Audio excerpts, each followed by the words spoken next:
Here we are. Here we are. Isn't it a treat? No. I don't want to feel like we're recording something. Yeah, I don't. You know? Either. I don't. It's either. not even like that. No.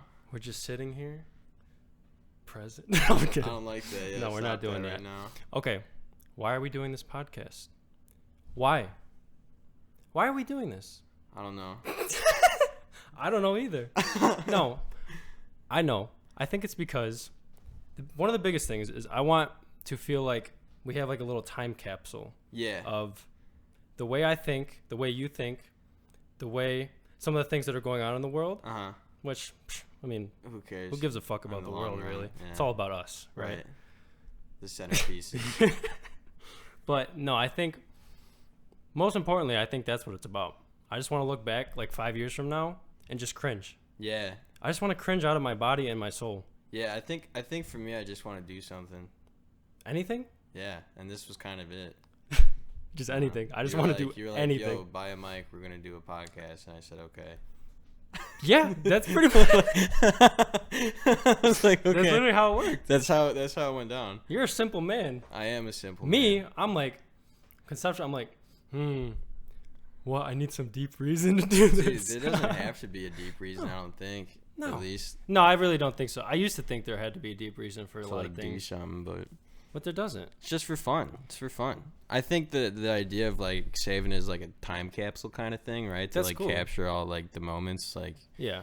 I'm not Whatever, super I think that's a sentimental good about idea. shit like that anymore, though. You know, like. No, but I think it would be fun. I mean, we've always like kind of like tossed around the idea of this shit just for Yeah. funsies, but And I think it will be fun, no doubt. yeah. But like, it's not about like going viral, even though I joke about that. Right. It's not about like people watching it and like. No, you it's know. it's for fun, man. It's just for fun. It's more for.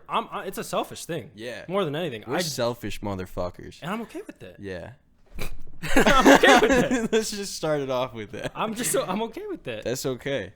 I think everyone should be more selfish. Yeah. Period. Do what you want to do. Not even just do what you want to do. Do what you really want to do. Oh, really want to do. That's some You motivational speaker type beat. Don't do what you want to do. Do what you really want to really do. wanna do. That's gonna help with impulsive people. Everyone's impulsive. Yeah. Impulsivity equals ADHD. That's me. That is, and also anxiety, because ADHD anxiety equals me. Sorry. No, but seriously, it's like when you're anxious about something, you feel like you need to do it or you need to think about it right now. You need to figure it out right now. Yeah, right? you can't just like let it You go can't just for let a it little go. bit.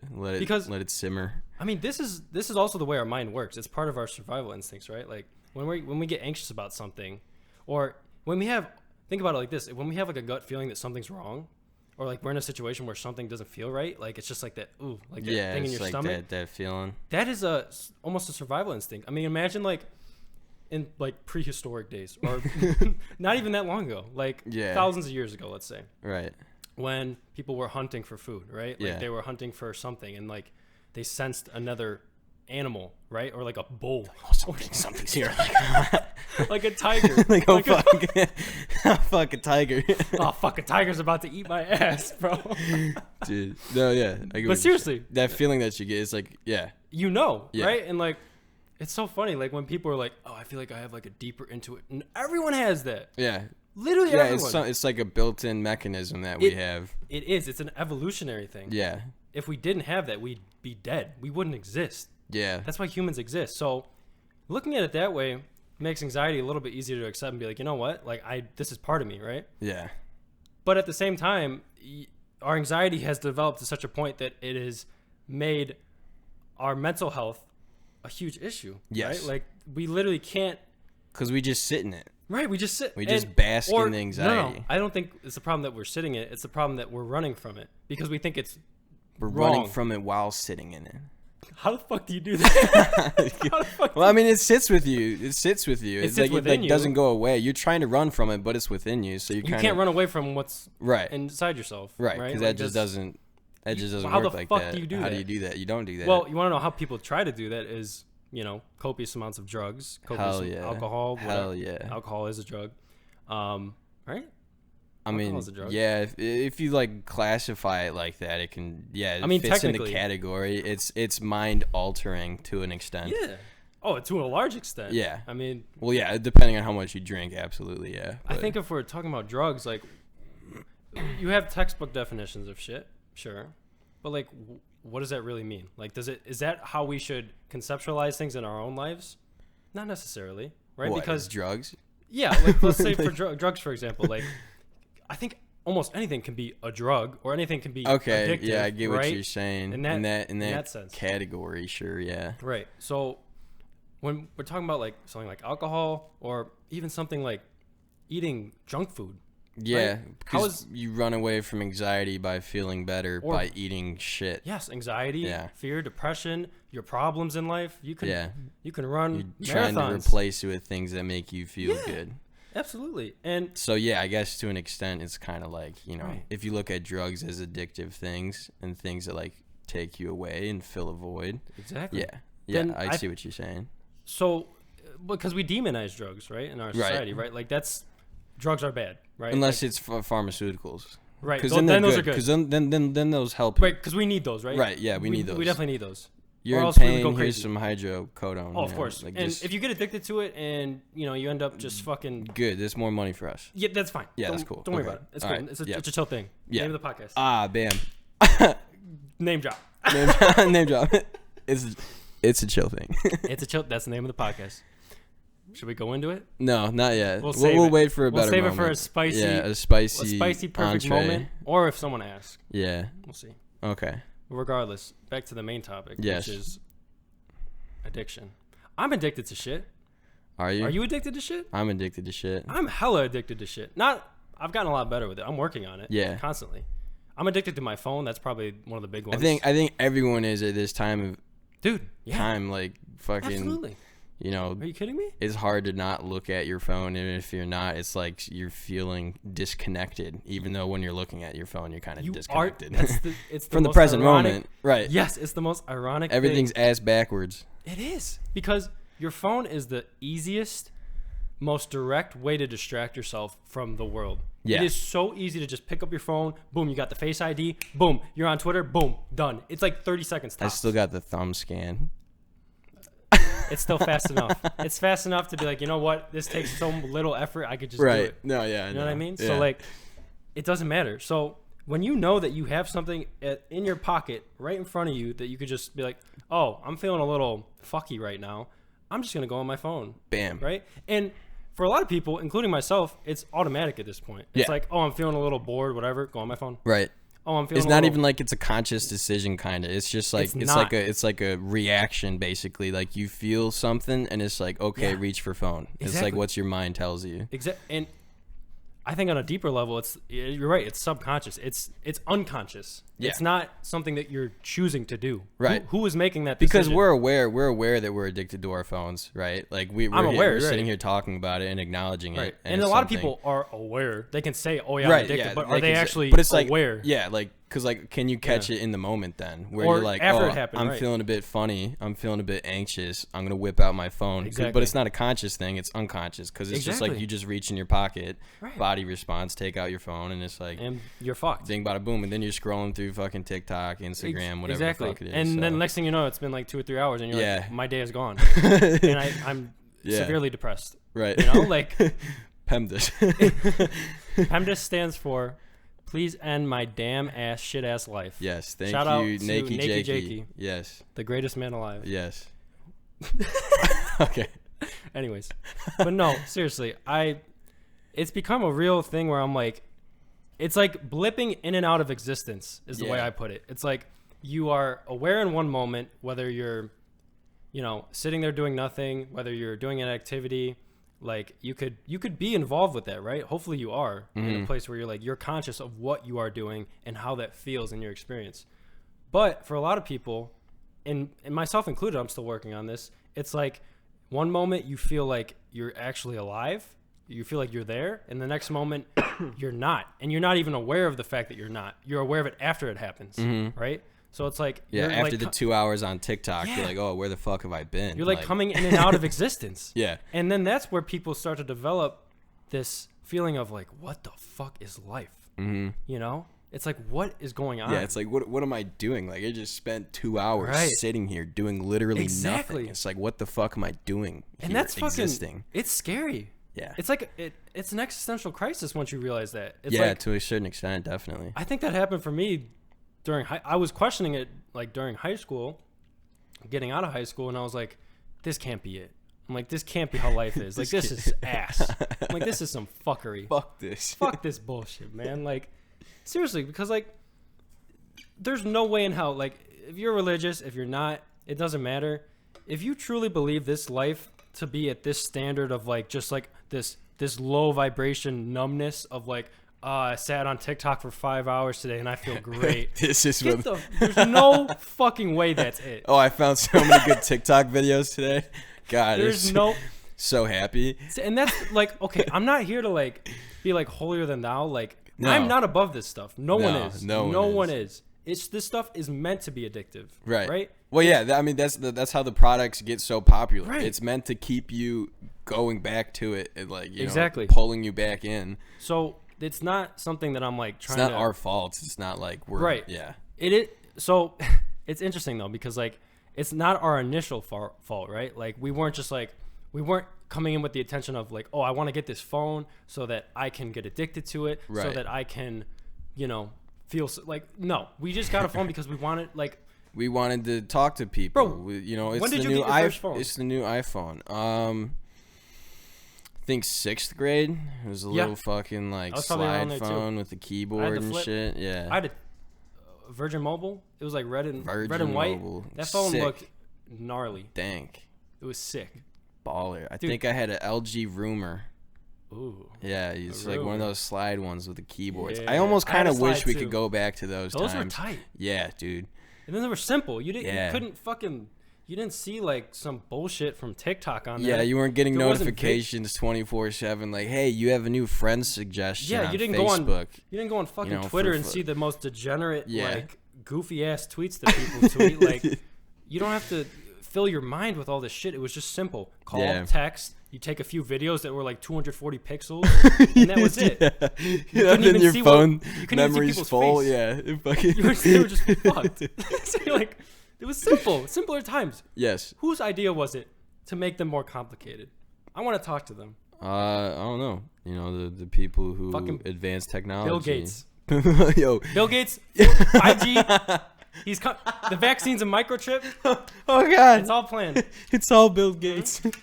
I don't understand that shit. It's so funny how they're like, oh, Bill Gates has money, so he's like the kingpin of all of this shit. Do you know how many people have money? A lot of people in this country have money. Specifically. We're the richest country on earth. Right. People are so naive. Yeah. If you think one motherfucker is the cause of all this shit, you are an absolute Bill idiot, Gates is putting microchips into these vaccines. Bro, even if he is involved somehow, you are so dumb for thinking it's just him or just a certain group of people. Liberals, conservatives. You're so stupid. It's all of them. You're so dumb. It's all of the above. Oh my God. Like, and that's the problem, bro. It's black or white for so many people. Yeah. It's black or white. There's no like, oh, like, I wonder if there's something a little bit more complicated to this issue. No. They look at they take it at surface value. Yeah. They just see what they see, and they're like, oh yeah, oh I read this online. Bill Gates does this, and so now he's the bad guy, and they're like, okay, yeah. I wonder where they read that though. Like, is it Infowars? Like, I don't fucking know, dude. Like, what? I mean, Alex Jones, I'm sure. Like, he goes pretty hard. Yeah, he goes pretty hard. But like conspiracy theories, that's just how shit starts. People start thinking of these theories and like throwing it out there, and then people are like, oh yeah, absolutely. It's almost like religion in a way. How it's like stories that like come out. Like Jesus, he was a miracle worker. He walked on water. He did this, and people are like, oh wow, I want to follow him. It's fantasy. Like it's literally living in delusion. Yeah. It's living through delusion. We were just talking about that yesterday. I know. The delusion. It's crazy. But why do people believe in conspiracy theories? Why do they feel inclined to? Because it's an answer to things that they might not have an answer to. Right. They are missing something in their head, right? Yeah. It's like, not literally. Like, they're not missing a function of their brain. Like a chunk out of their brain is just missing. They feel like something is lacking. Yeah. Right? They need an answer for the way life is. Yes. Right? And to fill that, people will believe anything. Yeah. Right? Yes. If they don't have something that's already that makes sense to them. Well, yeah, I mean, and that's religion as a whole in the first place, right? It's I like think religion something. is It's like like finding that, yeah. some purpose to like why we're here, right? Right. It's like, oh, God created us. Oh, Right. we came from the Big Bang. Right. Fucking, That's you know, all valid. it's all evolution, whatever. It's like it's like an answer to things that we don't really have answers to. Right. And Why do we need an answer? Yeah, like Why do we need an answer? I guess, you know, maybe that's the selfish part in people thinking like, oh, hey, like It's I don't ego. understand this and like I really want to. So like I'm going to try to find an answer It's and a craving. maybe settle for something that sounds right. It's a craving, bro. Yeah. It is a basic human. This is something we have to battle with. It's this constant need for something. Yeah. Right? That is what we need to be aware of, because if we're not aware of it, it controls our whole life. Yeah. It's just it's partly ego, it's partly just the way your mind works, and you have to understand how that works in order to stop it. Yeah. Right? Or agreed. at least keep it under control. Right. At least being able to acknowledge it Yeah. and like notice it when it arises. Right. Because if you're just sitting there like 5G, Bill Gates, Alex Jones is Yeah, and you don't think twice about it. If you don't think twice about it, then what are you doing? You're not doing anything. Like, yeah. You're like a rock. You're Right. just sitting there. What are you using your brain You're just sitting for? there being dumb. Yeah. Like a rock. Yeah. You're functioning on the level of a rock. Maybe it's nice to be a rock sometimes, though. The whole philosophy of maybe it's better to not know about any of the bad You know, shit that's people happening. say ignorance is bliss, right? Like, Yeah, I get that. You know, I but- get that, but like, I battle with that because it's like, okay, if we're talking about it on a worldly scale, there are slaves still in the world. There are diseases. There are really corrupt governments. There are people that are starving. Horrible shit. All that's this still awful going shit. on left And and like, right. what does it mean to be ignorant of that? Does that mean that you need to know every little detail of those things? Does it mean that you just need to have those in A awareness? basic understanding of what's going on. What does it like, mean? what? Because how are we going to judge people based on the knowledge that they have of what's happening in places that they don't exist? Right. Like, think about that. Why are we? Because it's so easy to look at someone else and be like, oh, you don't know about the humanitarian crisis in Libya? What the fuck? What the fuck are you doing? Are you Like, I don't trash? live there, bro. Like, It's not fair. Like am I just supposed to do random research and be like, Yeah. what's going on in Libya? Like, What? Here's the thing that has always bothered me. It's like those people who are, and I've been guilty of this too. I'm not gonna say that I've never judged someone for not knowing something, right? Yeah. But like when we're talking about these huge issues, these worldly evils that you should be aware of, right? The ignorance is bliss type thing. What is the difference between knowing and not knowing? What are you changing about what is happening? Truly. Like if you knew about, you know, starving children in Africa, Right. like compared to not knowing, like Yes. what are you doing? Yeah, what is the difference? Like, what is the difference Like, between what a is person the who difference? knows? What can they do to change that situation? What is the I mean, factor? there's definitely some people that like then take action. They Sure, hear something yeah. like that, and it's like, oh, like this is kind of something I'm becoming passionate about. Like I want to help send water and food to people who Which is need great. it in foreign countries. You Sure, know, which is great. Which Sure. is great. Yeah, but other times, you know, it might just, you know, people find that out and they're like, oh wow, the world is fucked. Right. Like, oh shit, this is going on. That's fucked. Like this is the world I'm living in. Yeah. That's fucked. And And then that they gives kind of people a just lot like of get anxiety. sit with it. Yeah, and they're like, oh, like I'm hopeless. I can't do that. Like I can't help this. Like I can't. So, you know. in my mind, the way it works from my perspective, it's like you see these things. I know about some of these things, right? I don't know about everything. I'm not an expert. Right. But like to know about some of these things, I look at it and it's like, okay, I have a choice here, right? Mm-hmm. At least I think I have a choice. Do I want to let it weigh me down? Do I want to let it affect the way I live my life and think about other people? Mm-hmm. Do I want to look at the world through a lens of, oh, this evil shit is happening. It's so Right. terrible. Oh, you know, I mean, especially right now. It's like, what are you focusing on? What are you focusing? Yeah, you what are have you a choice placing in your that. focus You on? have a choice in that, and it's not that it's ignorance. You still know it's happening. Mm-hmm. It's just that you're choosing not to dwell on it. You're choosing not to. It's a conscious decision. Yes, it has to be. Mm-hmm. Because if it's not a conscious decision, you're just gonna let it sweep you up and do whatever the fuck it's gonna do to you, Mm-hmm. right? And then you're just like being carried on a boat of suffering. Yeah. You know, Yeah. literally. Yeah. And that's a whole concept in It's Buddhism. like of all aboard. You right, know, it's samsara, train of suffering here. samsara, dude. You're just caught in the cycle. Right? Samsara. Yeah, that's what it's called in Buddhism. Oh, interesting. Like when you're caught in the cycle of rebirth, of just being born into lower consciousness. Oh, okay. This is- Okay. Yeah. I got You you. know, but that's a whole That's whole a other whole can of different worms. thing. Yeah. But anyways, Whole can of worms. seriously it is. But like when it comes to that stuff, man, like I just people almost are inclined to be miserable when they think about that. They feel like they're entitled. They're like, I want to suffer. Please, let me suffer. Yeah. And it's like, cool, yeah, you can suffer. But, like, would you rather be right about something or would you rather be happy? Yeah. You know, would you rather know everything or be happy? That's what that one monk was saying in that video that we watched. Like, would you, like, in terms of the context of it is like familial arguments and stuff like that, and like grudges and whatnot. And it's basically this monk was saying, like, would you rather be right or would you rather be happy? So, I showed you that. I forgot. Yeah, you showed me girl, that. Yeah. Yes, that was so amazing. Yeah, that was a good video. I've been like understanding that in my own head as time goes on, and it's like, even with you, sometimes I'll realize I'm kind of being a dick right now. That I'm doing that just because I'm familiar with you. Right. I wouldn't. You feel comfortable being an asshole to me. Exactly.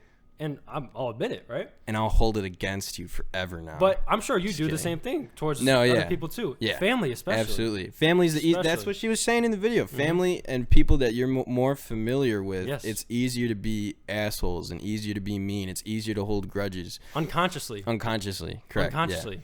But you still need to be honest with yourself that you're doing it, because you are doing it. Mm-hmm. You are acting it out, but you're not aware of it. You're not conscious of it. So you have to, that's where the compassion comes in. It's like, okay, you're doing this, but you're not doing it consciously. So be compassionate towards yourself and be like, you know what?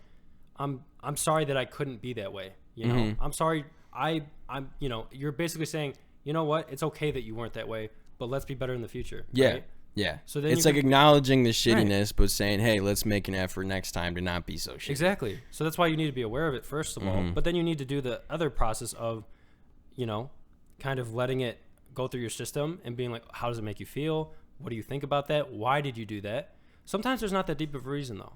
Yeah. I think most of the time that I feel like I'm being addicted to someone, whether it's someone I'm familiar with or not, I'm never addicted to people that I don't know. Like, right, because you're like you want to give a good, like someone working at a store, you know, like clerk. I'm so nice to people. You know, cashier. You're not going to be like, hey, fuckhead. Like, I genuinely feel like I'm really nice to those people, and right, it's not hard though. Cause well, especially because like, you know, you work, I work. It's like we're able to like put ourselves in their shoes and be like, oh, they're working here for 8 hours in this shitty place, just standing during the pandemic. Right, during a pandemic, you know, they're essential workers. They have to be out. Yeah, you're gonna be nice. I feel so bad. Yeah, right. But like, when it comes, it's so interesting though, because like you look at that, you're like, yeah, I can be nice to a stranger. And you're like, why can't I be nice to my family who I've known for years, and my friends who I've known for years, who I love, fucking life.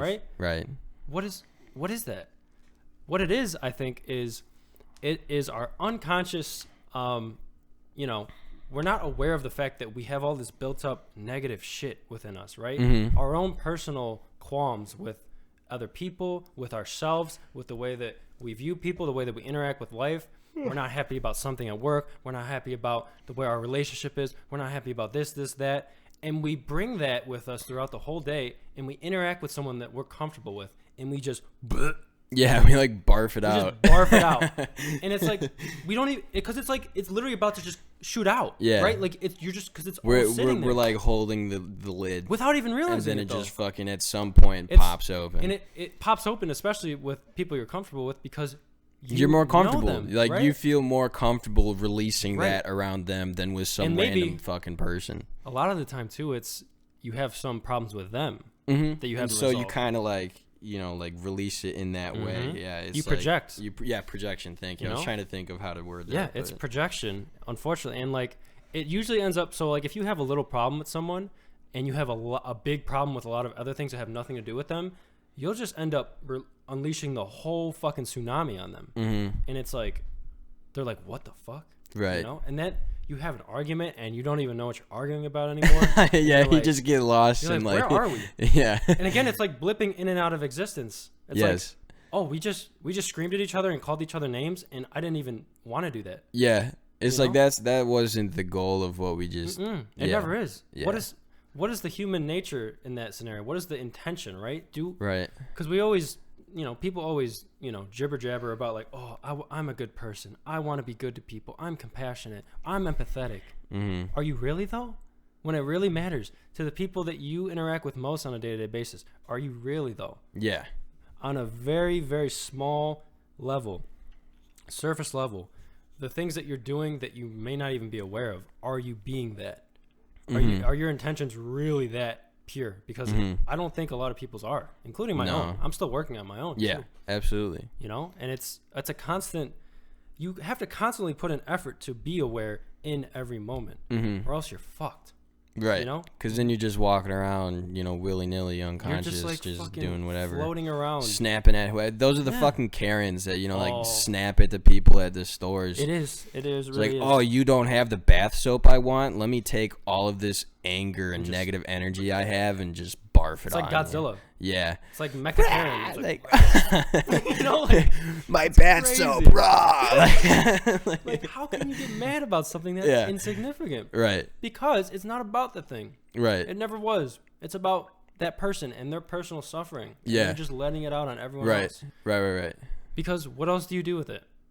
Do you just let it sit there? No, right. It hurts. I mean, that ties in with like bottling up your feelings and shit. You know, that's why like people like sink into like depression and other things. You know, it's just bottling up all these things and not like letting it out in proper, healthy ways. Yeah, and if you got a lot of anger, right? You know, you're not gonna not a non-proper way is to snap at people at a store because they don't have the product you were looking for or something, right?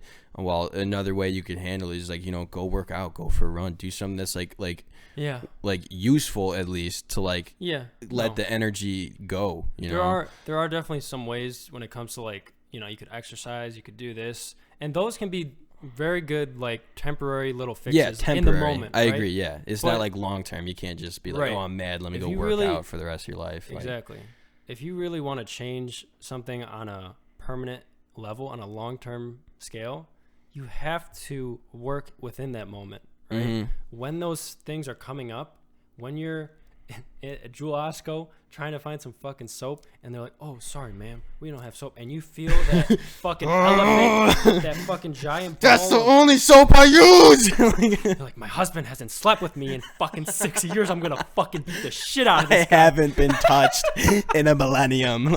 When that starts coming up, you look at that and be like, no, we're not gonna go Karen. Right. We're not. Oh, like I'm about to. No, it's like Super Saiyan, but like, what is that? What is that? Sorry, it's so funny, bro. No, yeah. Oh my god, like, cause I mean, what is that ball of energy? What can it make you do? Right? It's just it's just a feeling in your body, right? Right. Usually, cause it's something in your mind that translates to what you feel, that physical sensation in your body, that anger, that sadness, that grief, that trauma, whatever. You feel it, right? Because if you're thinking about something, it's going to eventually make its way and manifest in your body. Right. So in those moments, you can literally, if you're aware enough of it, you can feel it bubbling up. You can feel it starting. Well, right? yeah, dude. Yeah. Sometimes, you know, like meditating, I've told my brother this, and I've told you too. Like there was one day where I was meditating and I could like hear him like on the computer and he was being loud and I'm sitting there and I'm just like feeling this like swarming warmth. Not swarming, sorry. That's a good word. No, I like swirling, that. I would say, because it felt like a ball of just like warm like energy, whatever the fuck you want to call it. Just like it's swirling in my stomach. Yeah, I was like, what, like. And it was like I could tell because I was like getting like angry. I was like, oh, like I'm meditating, he's being loud, and like that's the physical sensation that was going on, and like it was something that I noticed, and so like it's like something that I'm trying to become more conscious of then. So like if I'm like working and I hear him and I like feel this feeling building up in me, I'm like, that's just anger, dude. Like you don't need to react to it. Like take a deep breath, chill out for a second. Like, there's a huge problem with the way that. And this is something I experienced growing up to some extent. Like, we have been taught to give so much power to those feelings, right? We have been taught that when something like that comes up, you have to react. You have to do something about it, right? Yeah. You have to, or else what? You know? What the fuck is it going to do to you? It's a feeling. It's your body naturally reacting to something outside of itself or something within your mind. Right. And if we want to get really deep into it, is your mind really something, is that you? Yeah. No. Is it a trustworthy source to react upon? You cannot trust your mind. Your mind is coming up with shit all the time. Yeah. Just straight hot garbage all the time. Yo, hot trash. Literally, dude, I'll be sitting in any moment, I could look inside my mind and be like, all right, what kind of shit you coming up with right now? Yeah. Oh, you're thinking about transsexuals? Cool. I got a penguin with some flip flops. You know, like the dumbest shit. The absolute, and sometimes it's like really evil, awful shit. I don't know if you experienced that, but like it's like yeah, no, you can really, think of some fucked up things. Because like I've seen some shit, man. Like, well, yeah, we grew up in a generation watching some fucked up movies, videos. Video games, like whatever. I'm not even gonna say the names of them. Yeah, you know. Yeah, but like, and like, not even that, but also hearing about shit like Sandy Hook happening and yeah, like just like fucked up school shootings and people like getting murdered. Yeah, it's like all that stuff. It ingrains in you to some extent, right? Right. And it becomes a possibility in your mind. Yeah. Right? So like one day you're sitting in school and then you're building up all this anxiety and you're like, what if a school shooter's gonna come? Like, what if today's the day I die? You know, fucking. And to some extent, it's valid, right? Like, yeah, like there's a slight chance that some guy will come into your school and kill people. As fucked up as that is, that's a reality that some people have to live with. Some parts of America, America's the only place where these things fucking happen, though. I wouldn't say you can't say the only place. I mean, like, unless that's statistically like proven. Like I know school shootings are a lot more prominent in the U.S. Like no, it's on like another like level of like like from I don't want to say this for a fact, but I'm pretty sure. Like 95% sure. This is the only country in the world where school shootings happen. We'll have to look into numbers because we can't I can't say for sure. I wouldn't. But I know it wouldn't surprise me if there has been a school shooting somewhere else. I know for a fact that the U.S. has the most school shootings out of any other country in the goddamn world. America number one. Probably in the if there's like aliens and shit out there, different life forms. I don't think they shoot up schools. No. Wait, what? I don't fucking know. Like, they got alien school out there. All right. Walking around with their Martian guns. We're talking about Earth. All right, yeah, sorry. We'll get back. I agree with you, though. I don't think they would either because they're too smart for this bullshit. Why do you need to shoot up a school? That's unnecessary. Right. But again, that's an extreme form of resistance, right? Like, right. How does someone become a school shooter? I feel so sad in my life that I need to go murder people. Like, I feel so angry. I feel so just beaten down by life. I need to retaliate. Exactly. Yeah. So it's like I don't consider those people evil. I just consider them a symptom of evil. Right? Yeah. I consider them a symptom of everything that has fucked them in life. Right. And everything. Because how else would it's not like they're born and they're like, I'm going to shoot up a school one day, right? No one is born evil. Yeah. No one. Not even fucking Hitler. Yeah. No. I mean, wasn't Hitler like abused, not abused by his mom, maybe abused, but what, maybe.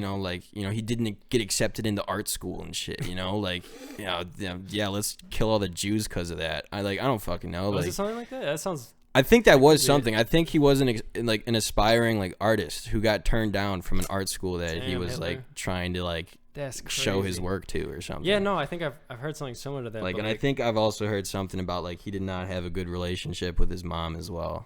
Bro, a lot of that childhood trauma.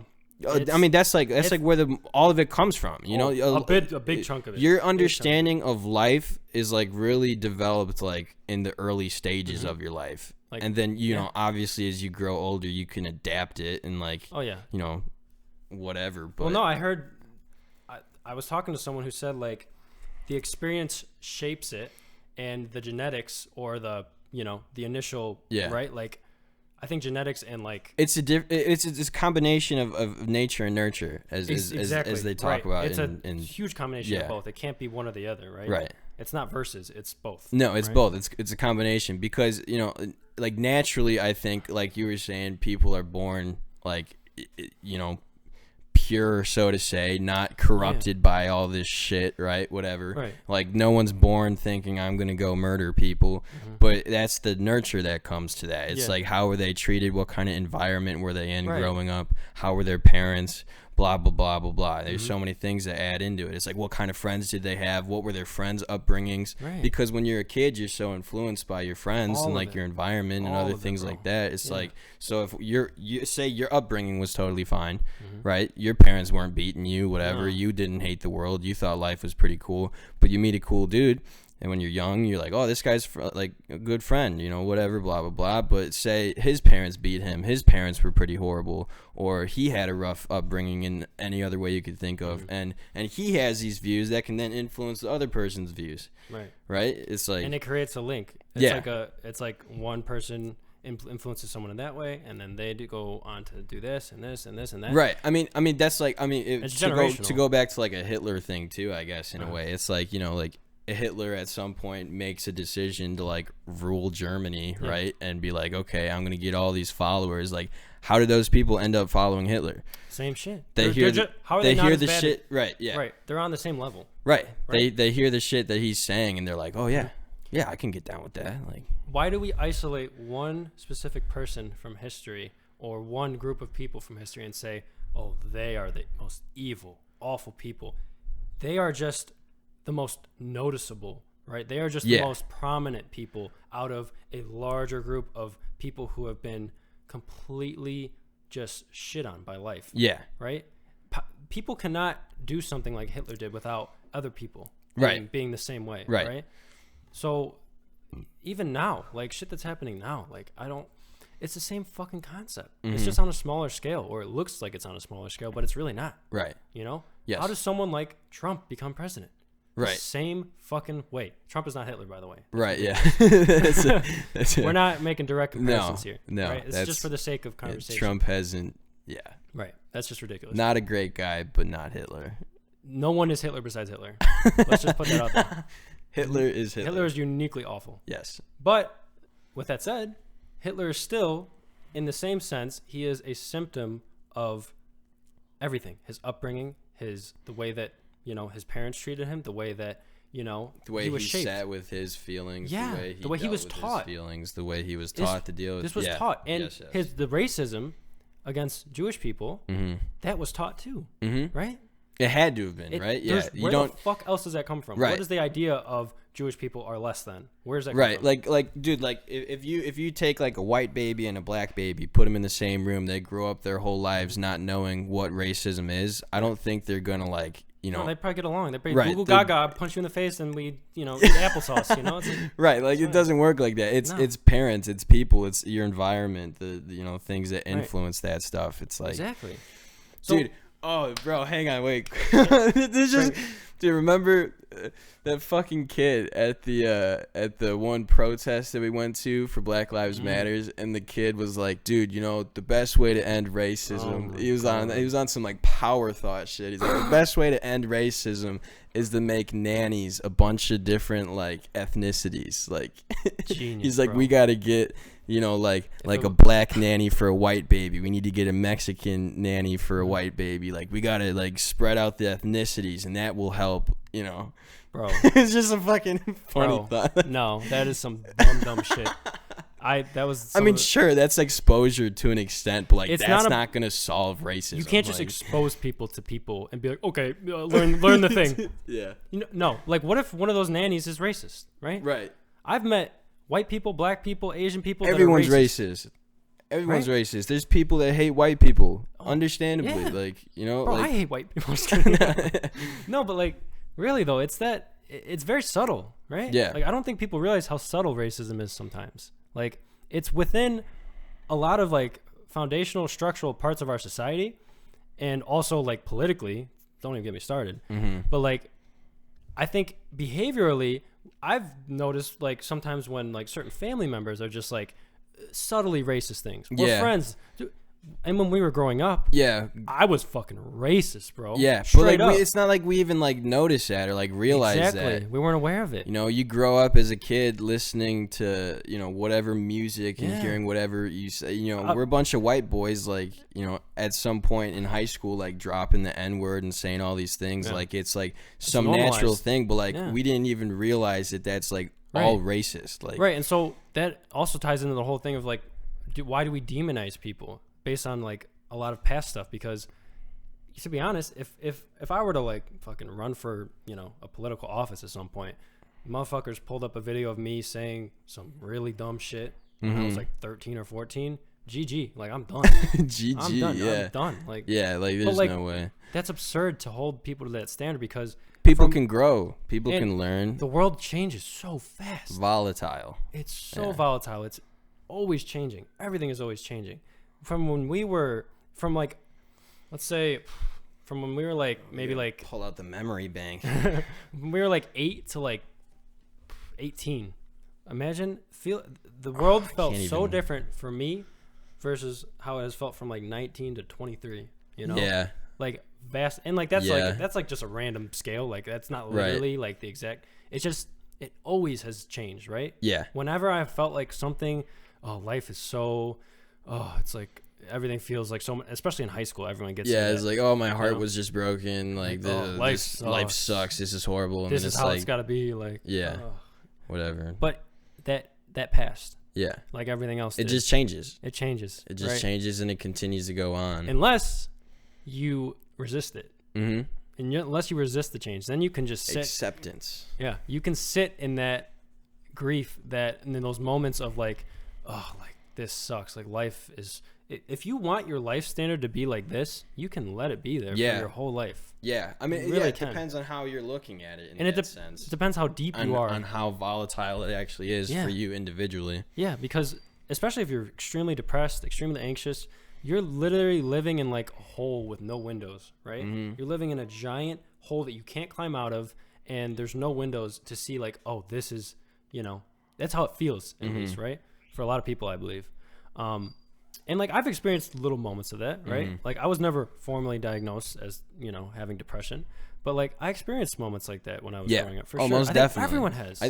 Everyone has at some point felt like, sad or depressed or anxious. There are levels to whatever fucking experience, There are most definitely levels to it, like very, very high levels to it. Like severe depression, clinical depression. Right, there's scales of it all if you want to put it in terms like that. It's definitely. It's very not much. It's not black and white. There's a lot of in between there. Mm-hmm. But the base feeling of lack is the same, right? Whether you're severely depressed, whether you're mildly depressed, whether you're just kind of feeling kind of like, just this low vibration, like numbness. Yeah, that's what I experienced a lot, was just like numbness when I was in high school. Just like, like this feels. It's just like another day in the life of Tyler. Yeah, like and whatever. I think the reason for that, a lot of it too, is like just living out a habit. You're just living habitually in every aspect of your life. You go to high school, you wake up at 7:30 a.m. You take the same classes every day for the most part. God, you do similar things. High school. I mean, there are things about high school that I like. Don't get me wrong. No, I know. But like you do that, you go to school. Being out of school, you're like, oh my God, I want to go home. It's been like 8 hours. I want to fucking go home. And then a full day of work. You go home, take a nap because you only got 3 hours of sleep last night. Right. And you sleep like half the day away, and then you wake up at like 7 o'clock, play video games. Maybe I'm just describing my own experience. Yeah. I mean, that sounds like mine though too. Right, but like I think a lot of people, they end up, even as adults, people do this, right? So if you get stuck in this in high school, doing it now, and then you keep on doing it throughout college and past that, you're in a bad. You're kind of fucked, bro. Like, because it's so easy to just sit in that comfort, right? Yeah, it's like it's familiarity. Right? It's like a familiar feeling to you. So it's like, if I step outside of this box, I'm gonna be uncomfortable. Even though stepping outside of it could mean you're gonna be like happy instead of depressed. Like, but you don't. It's like the grass is greener on the other side, but you can't see that, right? Right. Like you can't possibly see that. There's this thing that I learned in one of my philosophy classes at Loris that was like, it was a story about these people who lived in a cave, and there was a fire in the cave and shadows were projected on the wall, and these people were like chained down and just watching this wall of shadows, and they thought and believed that this was their life. This is what like all of it is, right? One of them gets out and goes explores outside of the cave. I don't remember all the context. I'm like very like cutting this story short. Splice it together. Yeah. One of them gets out, goes explores the outside world, realizes that there's so much more to life than just staring at a fucking wall, looking at shadows, right? So the other dude comes back in, and he tells the other people that were in there, is like, yo, like there's so much more than just this. Like you guys just got to come step out of the cave with me. And they were all like, no, like what the fuck are you talking about? Like why would we do that? Yeah. I can't remember who the philosopher was that referenced that. Plato. Or someone else. I know what you're talking about. It might have been Plato. I think I actually know what you're talking about. It's this story of like the cave, something, the allegory of the cave. Dude, yes. Wow, you like pulled that out of fucking nowhere. I remember because I've gone over this too. Like you I have learned too? about it. Yeah. Okay, cool. It's yeah. really interesting. Yeah, fucking just whip that out. Hell yeah. That's cool. It's really fucking cool because the basic idea is you're sitting in comfort, you're sitting in habituality, you're sitting in what you know. This is all you know, right? Right. At the most basic level, as a human, you could just Walls, shadows are what we know.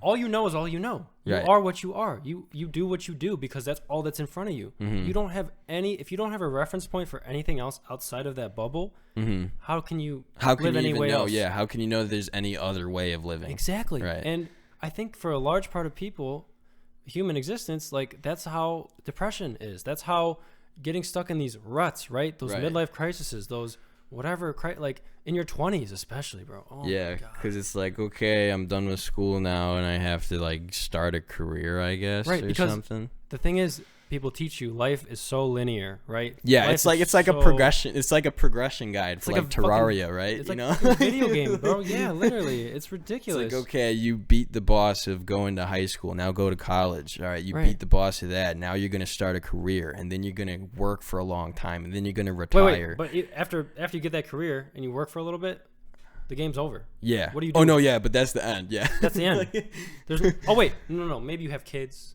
Right. Maybe you get married. Right. But then what? Right. But then what? That's your source of options there, right? Like, so like once you're done with like all of this stuff, then it's like end game. Exactly. Right? So when you're taught that it's linear like that, right? I mean, you're taught that there's a boom, boom, boom, boom, boom. This has to be this way, this way, this way. It's basically teaching you that you need to strive for something else after you achieve something, right? Yeah. You need to keep going, or else what? Or else you sit there and you're lazy, or you're unmotivated, or you're not contributing to society. You're whatever, like especially in America, that's the attitude, right? Right.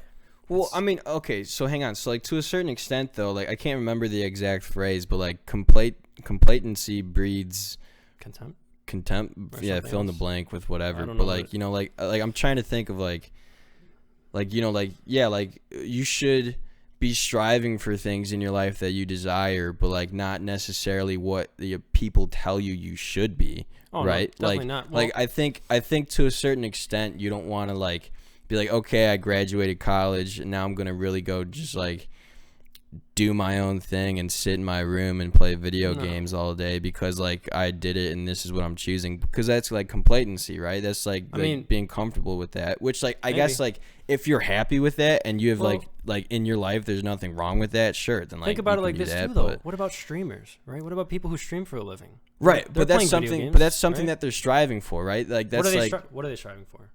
To make a career out of doing that. Right. So, to make a living out of doing that. So it has to do with money then?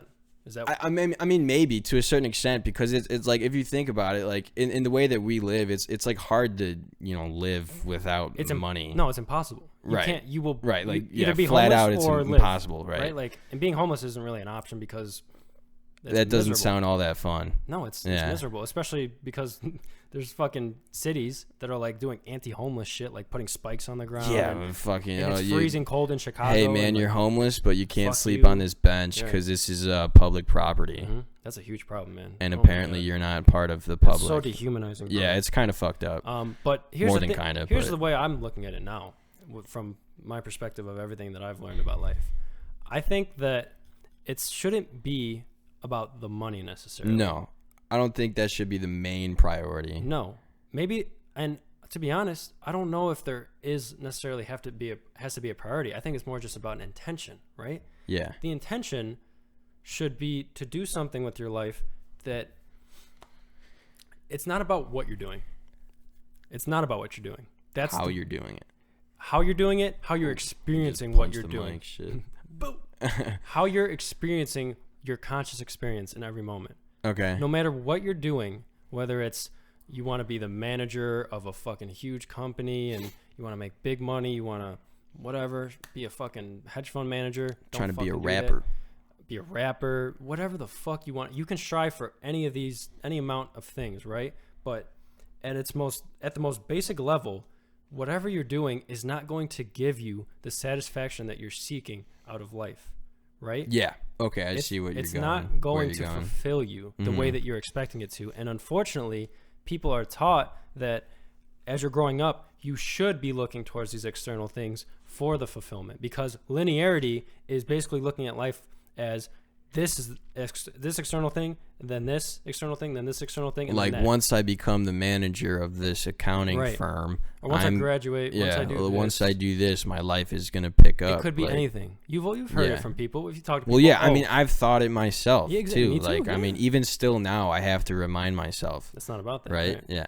It's deconditioning. Yeah. To be honest, because I think, especially in America, and especially for a lot of people because we're talking from our bubble of like who we've met in our lives, people in Illinois, suburbs, like, right? This is very narrow. I've never been on a plane. I haven't been to many places. I've talked to people from other countries. I've talked to, I've had experiences that are outside of that bubble for sure. But and I try and incorporate all like that. It's not like we've been all around the fucking world and like collected data from like so many different people. But like, to be honest, I don't think the way that I've kind of understood the work that I need to do in order to feel content with my experience of life is it doesn't have to do with all that, right? Mm-hmm. It's working with what you have, what you are, what is right in front of you, right?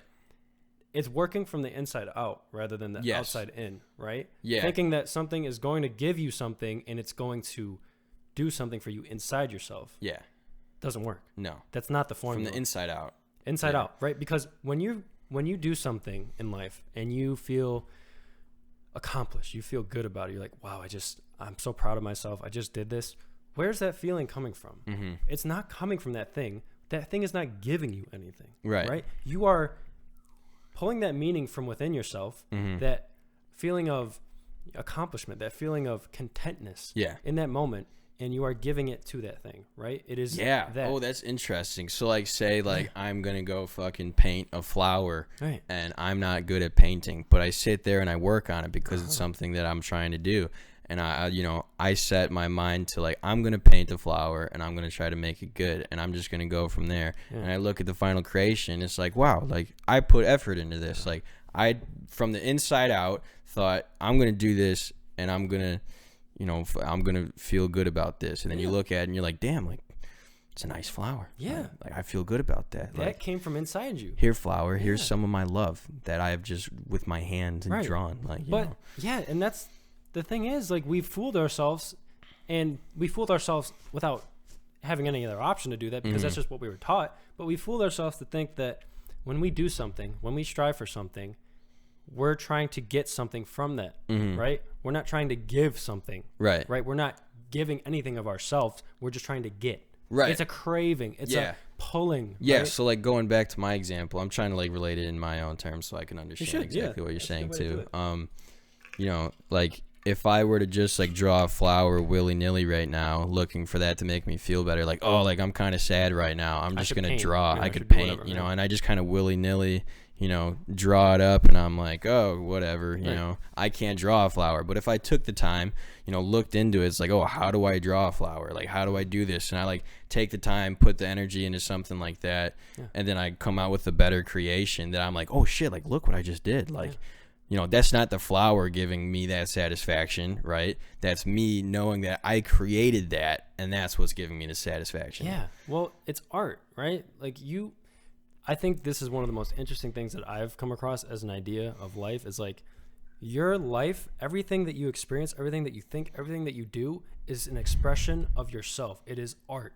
It is an expression. Life is art. Everything is. Interesting. Life is just your whole art piece. It is your creative expression of everything that you are experiencing, right? Yeah.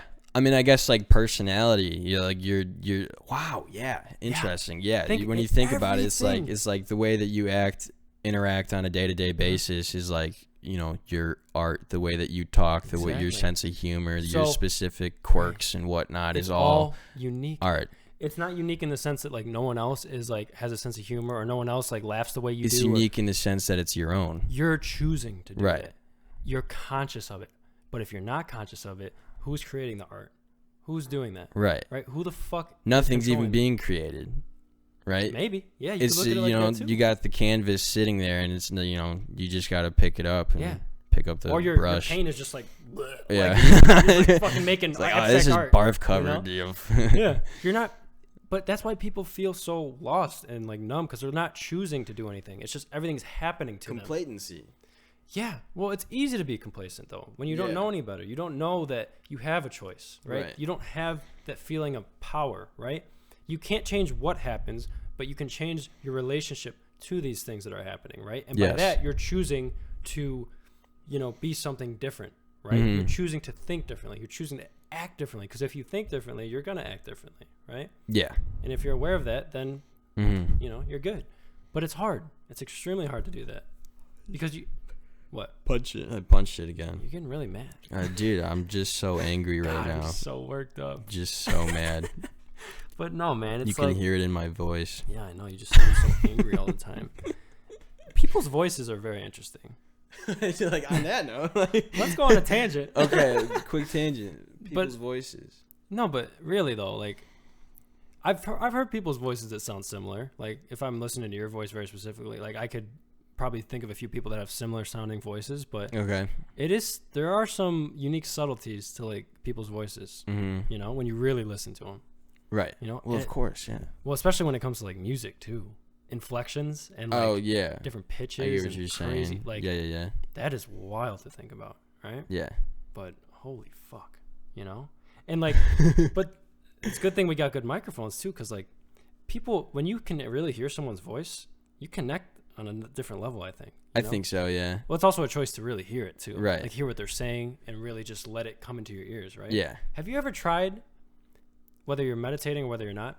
Have you ever tried just like letting sounds come into your ear and being aware of that, how that feels? Yeah, you just like sit there and then you just sit there and wait for the next sound to arise and, enter your ear space. Yeah. Yeah. You can literally pay attention to it, the sensation of it, right? The sensation of hearing. The awareness. One of the 5 or 6 senses, if you want to. Oh, dude, I see dead people. No. Not that 6th sense. Oh, no. Okay. I think the 6th sense is the mind. Oh, okay, that's interesting. It's a big thing in Buddhism and isn't? Yeah. Okay. But it makes sense. I think. I mean, a lot of sense. I understand that. Why is the thoughts and the things that we experience in our mind any different from a sensation like that? Right. Right. Because on the level of our senses, right? We got touch, smell, taste, sound, and hearing. That's sound. Oh, my bad. What the fuck? Taste, smell. What the fuck are the 5 senses? Smell, touch. Taste, smell, touch, hearing. What's the 5th one? Smell. We said sight. Eyeballs. Holy fuck. That's embarrassing, bro. Yeah, that's so fucking funny. I've literally gone over these like multiple times in my life. Like, dude, I still don't. I always forget. We're stuck on like what the fuck we have. Dude, that's just proof. Our minds are fucked. Dude, one day I could be like, yeah, I know the 5 senses. Boom, boom, boom, boom, boom. And then today I'm just like, what's the 5th one? Yeah, like, I'm looking at things, but I don't have eyeballs. I am looking, but I don't sense what I am looking. Oh, it's fucking funny. Ridiculous. Yeah. Like, no, but yeah, I kind of get what you're saying. It's like, because thoughts, if you don't look at them as like the ultimate thing that like, it's rule not you. Right. Thoughts aren't you. It's just another way that you are, experiencing things. It's not, I would word it differently. Not experiencing. It's another part of your experience. Right. Part of your experience. It's okay. all inclusive, right? Right. The touch. I can touch, I can see, I can smell, think. I can hear, I can think. What's the difference? 6 senses. Right. And the reason why we don't think that it's, part of our senses is because we give so much meaning to our thoughts, right? Mm-hmm. We think that, I feel so, whatever in this moment. I think this, so it is. I think so deeply about stuff. I think, oh my God, like, so dramatic. Mm-hmm. So dramatic. And like, again, people aren't doing this because they're goofy as fuck, even though they are being goofy. They're doing it because that's what they were taught. Right. So again, compassion. But it's something that I think on a larger scale of humanity, people need to become more aware of. Mm-hmm. Because giving so much power to your thoughts creates so much suffering, bro. Yeah. So much. I agree. The fact that we cannot look at our thoughts and just be like, you know what? I'm not going to do anything about those. Yeah. How much do you think your thoughts control what you do? I mean, okay, so I would say a pretty fucking good amount. Yeah. Just for example, you know, with my fear of medical shit, right? You know, I see a needle and my thoughts are, oh God, I hate shots. And I start experiencing anxiety and stuff like that. And I'm like, oh, this is fucking scary. Are you doing anxiety though? Am I doing anxiety? Yeah. Are you creating anxiety? Yeah. Do you have a choice by thinking about it? Yeah. Or if I like ruminate on the thought of engage? needles, if I engage in the thought, then that's when anxiety begins to arise because I'm engaging with it. Instead of just being like, oh, that's a needle. Right. I'm like, oh, that's a needle that could go into my arm and it's going to pull, you know, blood out of me or it's going to put weird chemical fucking not chemicals, you know, like, it's gonna put some solution into me, like fucking. It's gonna pierce my veins. Yeah, veins. Just the word veins, right? Like it could So, take me on a train. Yeah. But when you break it down, what's actually happening Let me just with that? kick the fucking table, bro. I need to like sit still. That's my issue here. Okay. You know, like fucking. Hit the frog. I'm doing it. Yeah, there you go. I'm doing it. But no, when you break it down, man, it's like you have a thought or you experience something in your sensation, in your, you know, in your sensate experience. You see a needle, right? You see a needle. You say, maybe you don't need to say anything. It's nonverbal thinking. It's like, okay, that's a needle. And then what comes next, right? It's not an immediate emotion. It's another thought or a subconscious thought. It's oh my God. Oh, that's going into my It's arm. a Like, habitual. like, what does that feel like going into my Right. arm? So at some point in your life, you started practicing being scared of that. Yeah. You know what I Definitely. mean? Most definitely. Without even realizing Yeah. it. Probably when you were a kid. Dude, I mean, I had a deathly fear of needles. Like, literally, like, doctor rooms screaming my fucking head off, not, like, hiding in cabinets. Wow. I remember it kind of vividly. Like, I remember at my pediatrician's office, you know, like I think it was my brother was getting a shot, and I was really fucking scared of it. Me, not my brother, me, right? And I was, like, hiding. You know how it's, like, you know, the fucking like little bed or whatever you want to call that fucking thing. There was like a cabinet under it, right? And I could fit in the cabinet as a little kid, and I sat in the goddamn cabinet because I was really fucking scared of it, bro. I couldn't like sit there in that moment of my brother getting a shot because it was terrifying. Wow, how old were you? Oh God, if I had to put an age, give it a rough estimate. Maybe like 5. Oh wow, you were young. 6. You were young as fuck. Yeah.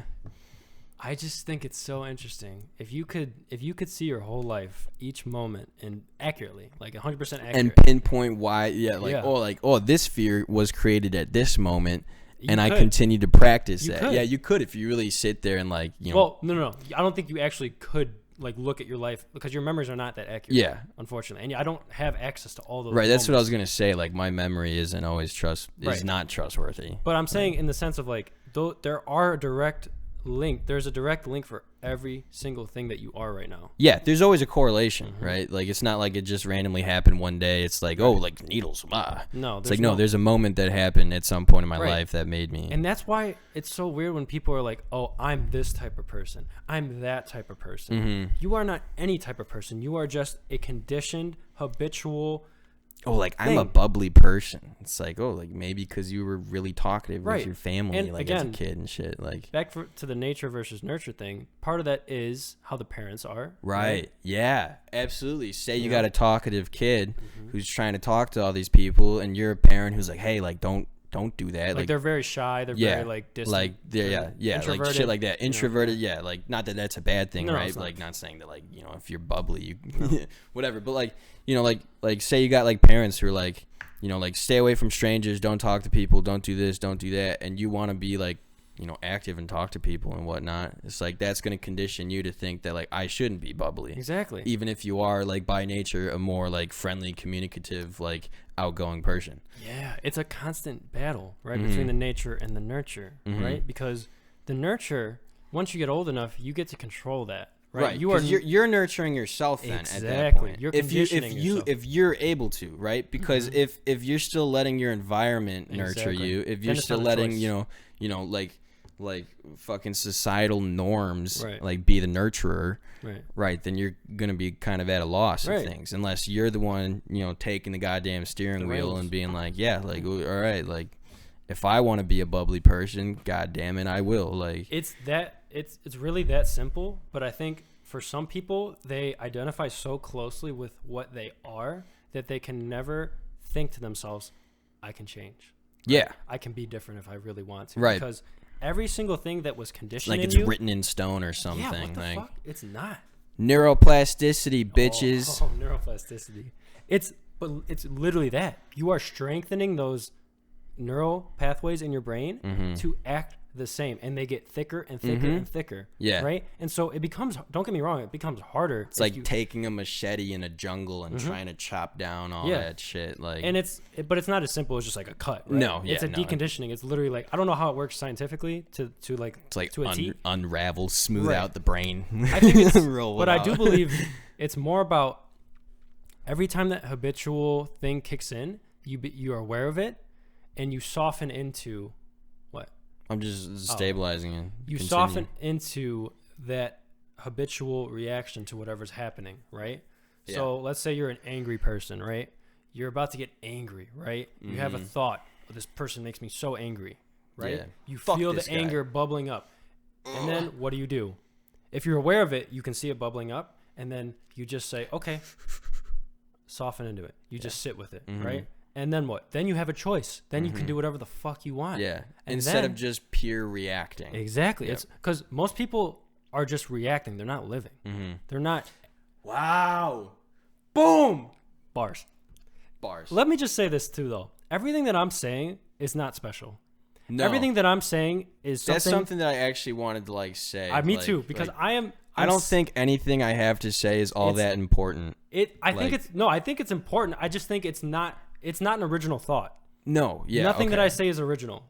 It really isn't. Everything No. that I'm saying is things that I've learned through other people. Right. And that they learned through other people. It's things that I've picked up on. But like I also want to emphasize, like, I don't like, because we're starting a podcast and doing stuff, like, I don't think that the things that I think are greater than things that other people think in any way. Like, these are just my thoughts and things that I've learned, and I leave it at that. I'm not like saying the only thing I do want to make clear though is like, with the experience that I've had and the things that I've learned, I would like to help people suffer less. Right? Yeah, I would like absolutely. People, I think that's another aspect of like why we wanted to do this, because I did want to loop back around to that in the first place. So here we go. I think another reason that we wanted to do this is, one, because this is what we do normally.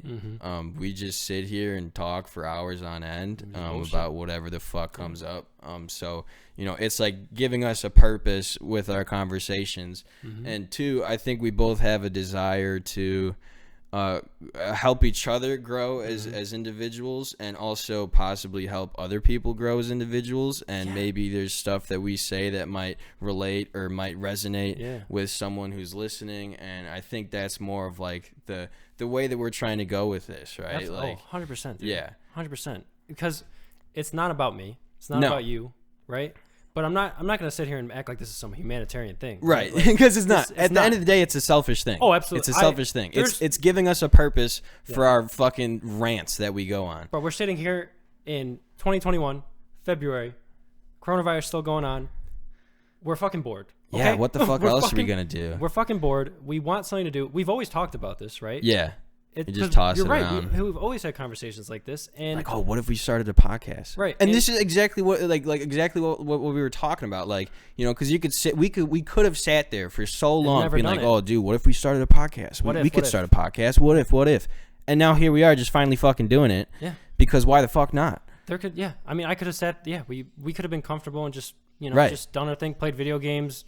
Sit there, get high on the couch, and have our conversations. Yeah, just do no whatever. one would ever hear them. Yeah, and I would also never get to replay them and see them. Right? I'm not gonna sit here and like hold on to these things like with nostalgia and be like, oh.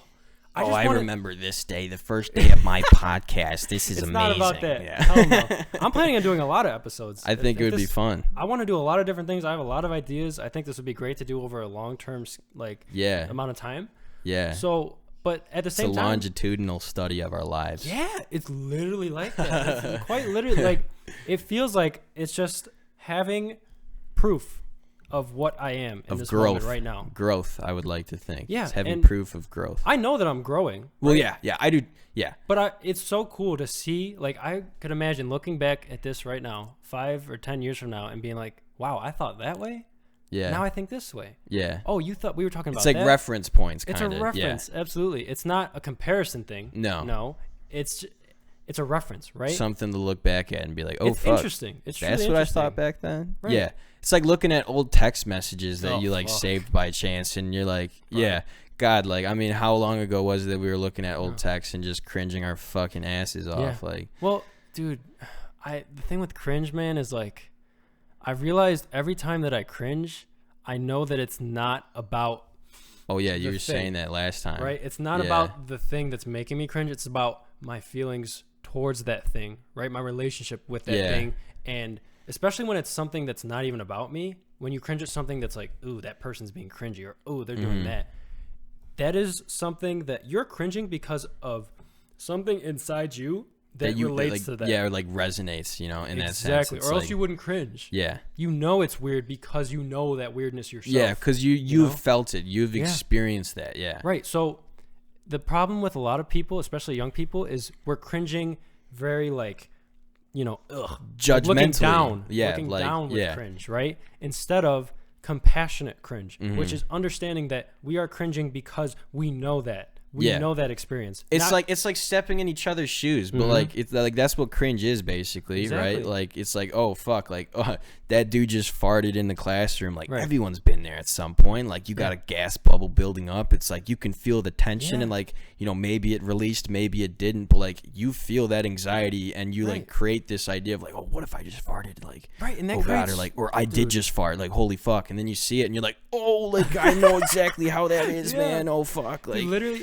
And people will ruminate about this stuff for their whole life sometimes. It's not even just a fart. It's, oh my, right? It's farts on a micro level, right? Yeah. Like, I don't want to fart in class, but everyone's going to judge me and think I'm weird. Trust me, everyone's been there. Yeah. Right? But think about these things on a more life macro scale. Like, oh, like what if I drop out of high school? What if I drop out of college? What are people going to think of me? Yeah. Right? Oh, they're going to cringe at me. Oh, they're going to think I'm whatever. Be like, oh, like you're trying to become a rapper instead of going to school. So much judgy.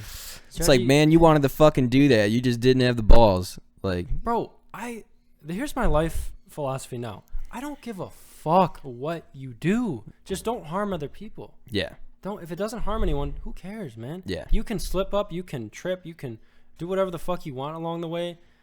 Just don't bring other people down. And don't bring other people down with you, yeah. And don't judge other people when they fall, right? Everyone is living their own fucking life. No one has the answer of how you're supposed to live life and blah, blah, blah. I think as long as you're a compassionate, kind human being, you're doing something right. I would say it's if you're trying to be, if your intention is to be, because if you're like, you know, we could say you do whatever you want in life and that's fine, but you could be a murderer going around murdering people, right? But like, I mean, we're saying like not to hurt people, don't bring other people down and stuff, but like, it's like, you know, like there's like basic like human understandings, I think, that we all like morals. Yeah, like like morals and ethics, right? I mean, and everyone develops their own and has a different idea, but like I think as long as the core of that is like being a kind, compassionate person, trying to be a kind, compassionate person, it's simple. I think it has to be simple. People make mistakes. People sometimes accidentally hurt people, but it's like how do you look at those situations and how do you grow from those situations? Like, absolutely. The biggest thing that, and this is also from that monk, she said this. She was like, do you think that anyone is not trying to be happy? Yeah. Who the fuck do you think is actively trying to be miserable and sad and depressed? You wake up and it's like, what's the best way I can be a piece of shit today? Like, everyone, to some extent, is trying their best. Yeah. Right? Everyone wants to find meaning and happiness and peace. But everyone's just running around with their head cut off. They don't know. Probably sounded fucked. But seriously though, that's such an easy way to build compassion, or let the compassion flow, because you have that compassion. Right. You don't need to inject it, right? Right. You have it already in you. It's just covered up with a lot of shit. Yeah. Misunderstandings, your perspectives. You gotta find it again. You have to uncover it and let it flow out and understand that everyone's trying to be happy. You've been a pack rat for so long and it's buried under all of these things. A pack rat. Yeah, what are those? Yeah. A hoarder of all these negative things. And all you have to do is clear out the inventory and bam, happiness, compassion. Dude, that is a very good way of putting it. Thanks. Hoarding. Wow. You are literally hoarding suffering. You're hoarding trauma. You're hoarding baggage, right? Yeah. When you have a memory of a negative experience and you look because you're carrying it with you, subconsciously a lot of the time, you look at your past and you're like, oh, this moment was awful. I hurt this person. I did something wrong. I feel so shitty about this. Someone cheated on me. Mm-hmm. And you look back at that memory, or if you ask yourself, like, how do I feel about this? And if you ask yourself, like, you ask your mind, it'll tell you. Yeah. It'll bring up that feeling. It's like a filing cabinet. Like, oh, how does this feel? Yeah. Feels like shit? Okay, put it back. Yeah. Yes, exactly. So if you're doing that, right, if you're holding all of those things, that file cabinet of suffering, and you choose to carry that around, it is weighing you down without you knowing it. I like the file cabinet. That's a good one. It's like because you can fucking, like, deep down that you are capable of, like, opening up that file cabinet and being like, okay, that time I cheated on this person. Yep, that I felt feel like really shitty. Shit, still do. I'm a shitty person because of it, and yes, I just needed a reminder. Right. Okay. Yes, exactly. It's like you close it, and it's like, all right, walk out of the office, and you're like, all right, go on with my day as a shitty person. Right, and so that it feeds in to everything. Yeah. Right, it feeds into who you are because you're letting that be who you are still. Mm-hmm. My suggestion with that is when you open that file cabinet, you look at that thing and say, how can I turn this into love? Yeah. How can I not, it's not loving the situation. It's not loving what happened. This is what you're trying to explain to me before. It's an exercise, right? Yeah. Like, it's asking yourself, can I turn this into love for my own sake of letting that burden go, right? Of letting that weight go. It's like finding compassion for yourself in that situation, right? And other people too. Say like, oh, like I cheated on this person, and I open up the file cabinet, and it's like, oh man, that's right, I'm a shitty person. But instead of that, it's just looking at it like, oh, yeah, I did that, but am I still a shitty person? Have I actively tried to change that and like reflect on that and be like, I don't want to be like that. Like, I don't want to make that mistake again. Like, and to be honest, you don't even necessarily have to get caught up with the semantics of it in some scenarios, right? Because like, I've gone back and asked myself, like, can I love myself for this, right? Or can I love this, right? This memory, right? Can I change this feeling that I have when I bring up this memory from a sad or depressed or whatever kind of emotion comes up when I look at that memory? Can I change it into love, right? And when you ask that to yourself, your mind will either say yes and you'll feel the love, or it'll say no. And there's resistance. And then you ask yourself, why not? Why am I resisting? And then it literally shows you, this is why. And it brings up another memory or another reason why it's still blocking you. And then you work through that. Interesting. It's like having an inside conversation with yourself, and then it's like, oh, like it's like a Google search in your fucking head. Like, why am I sad?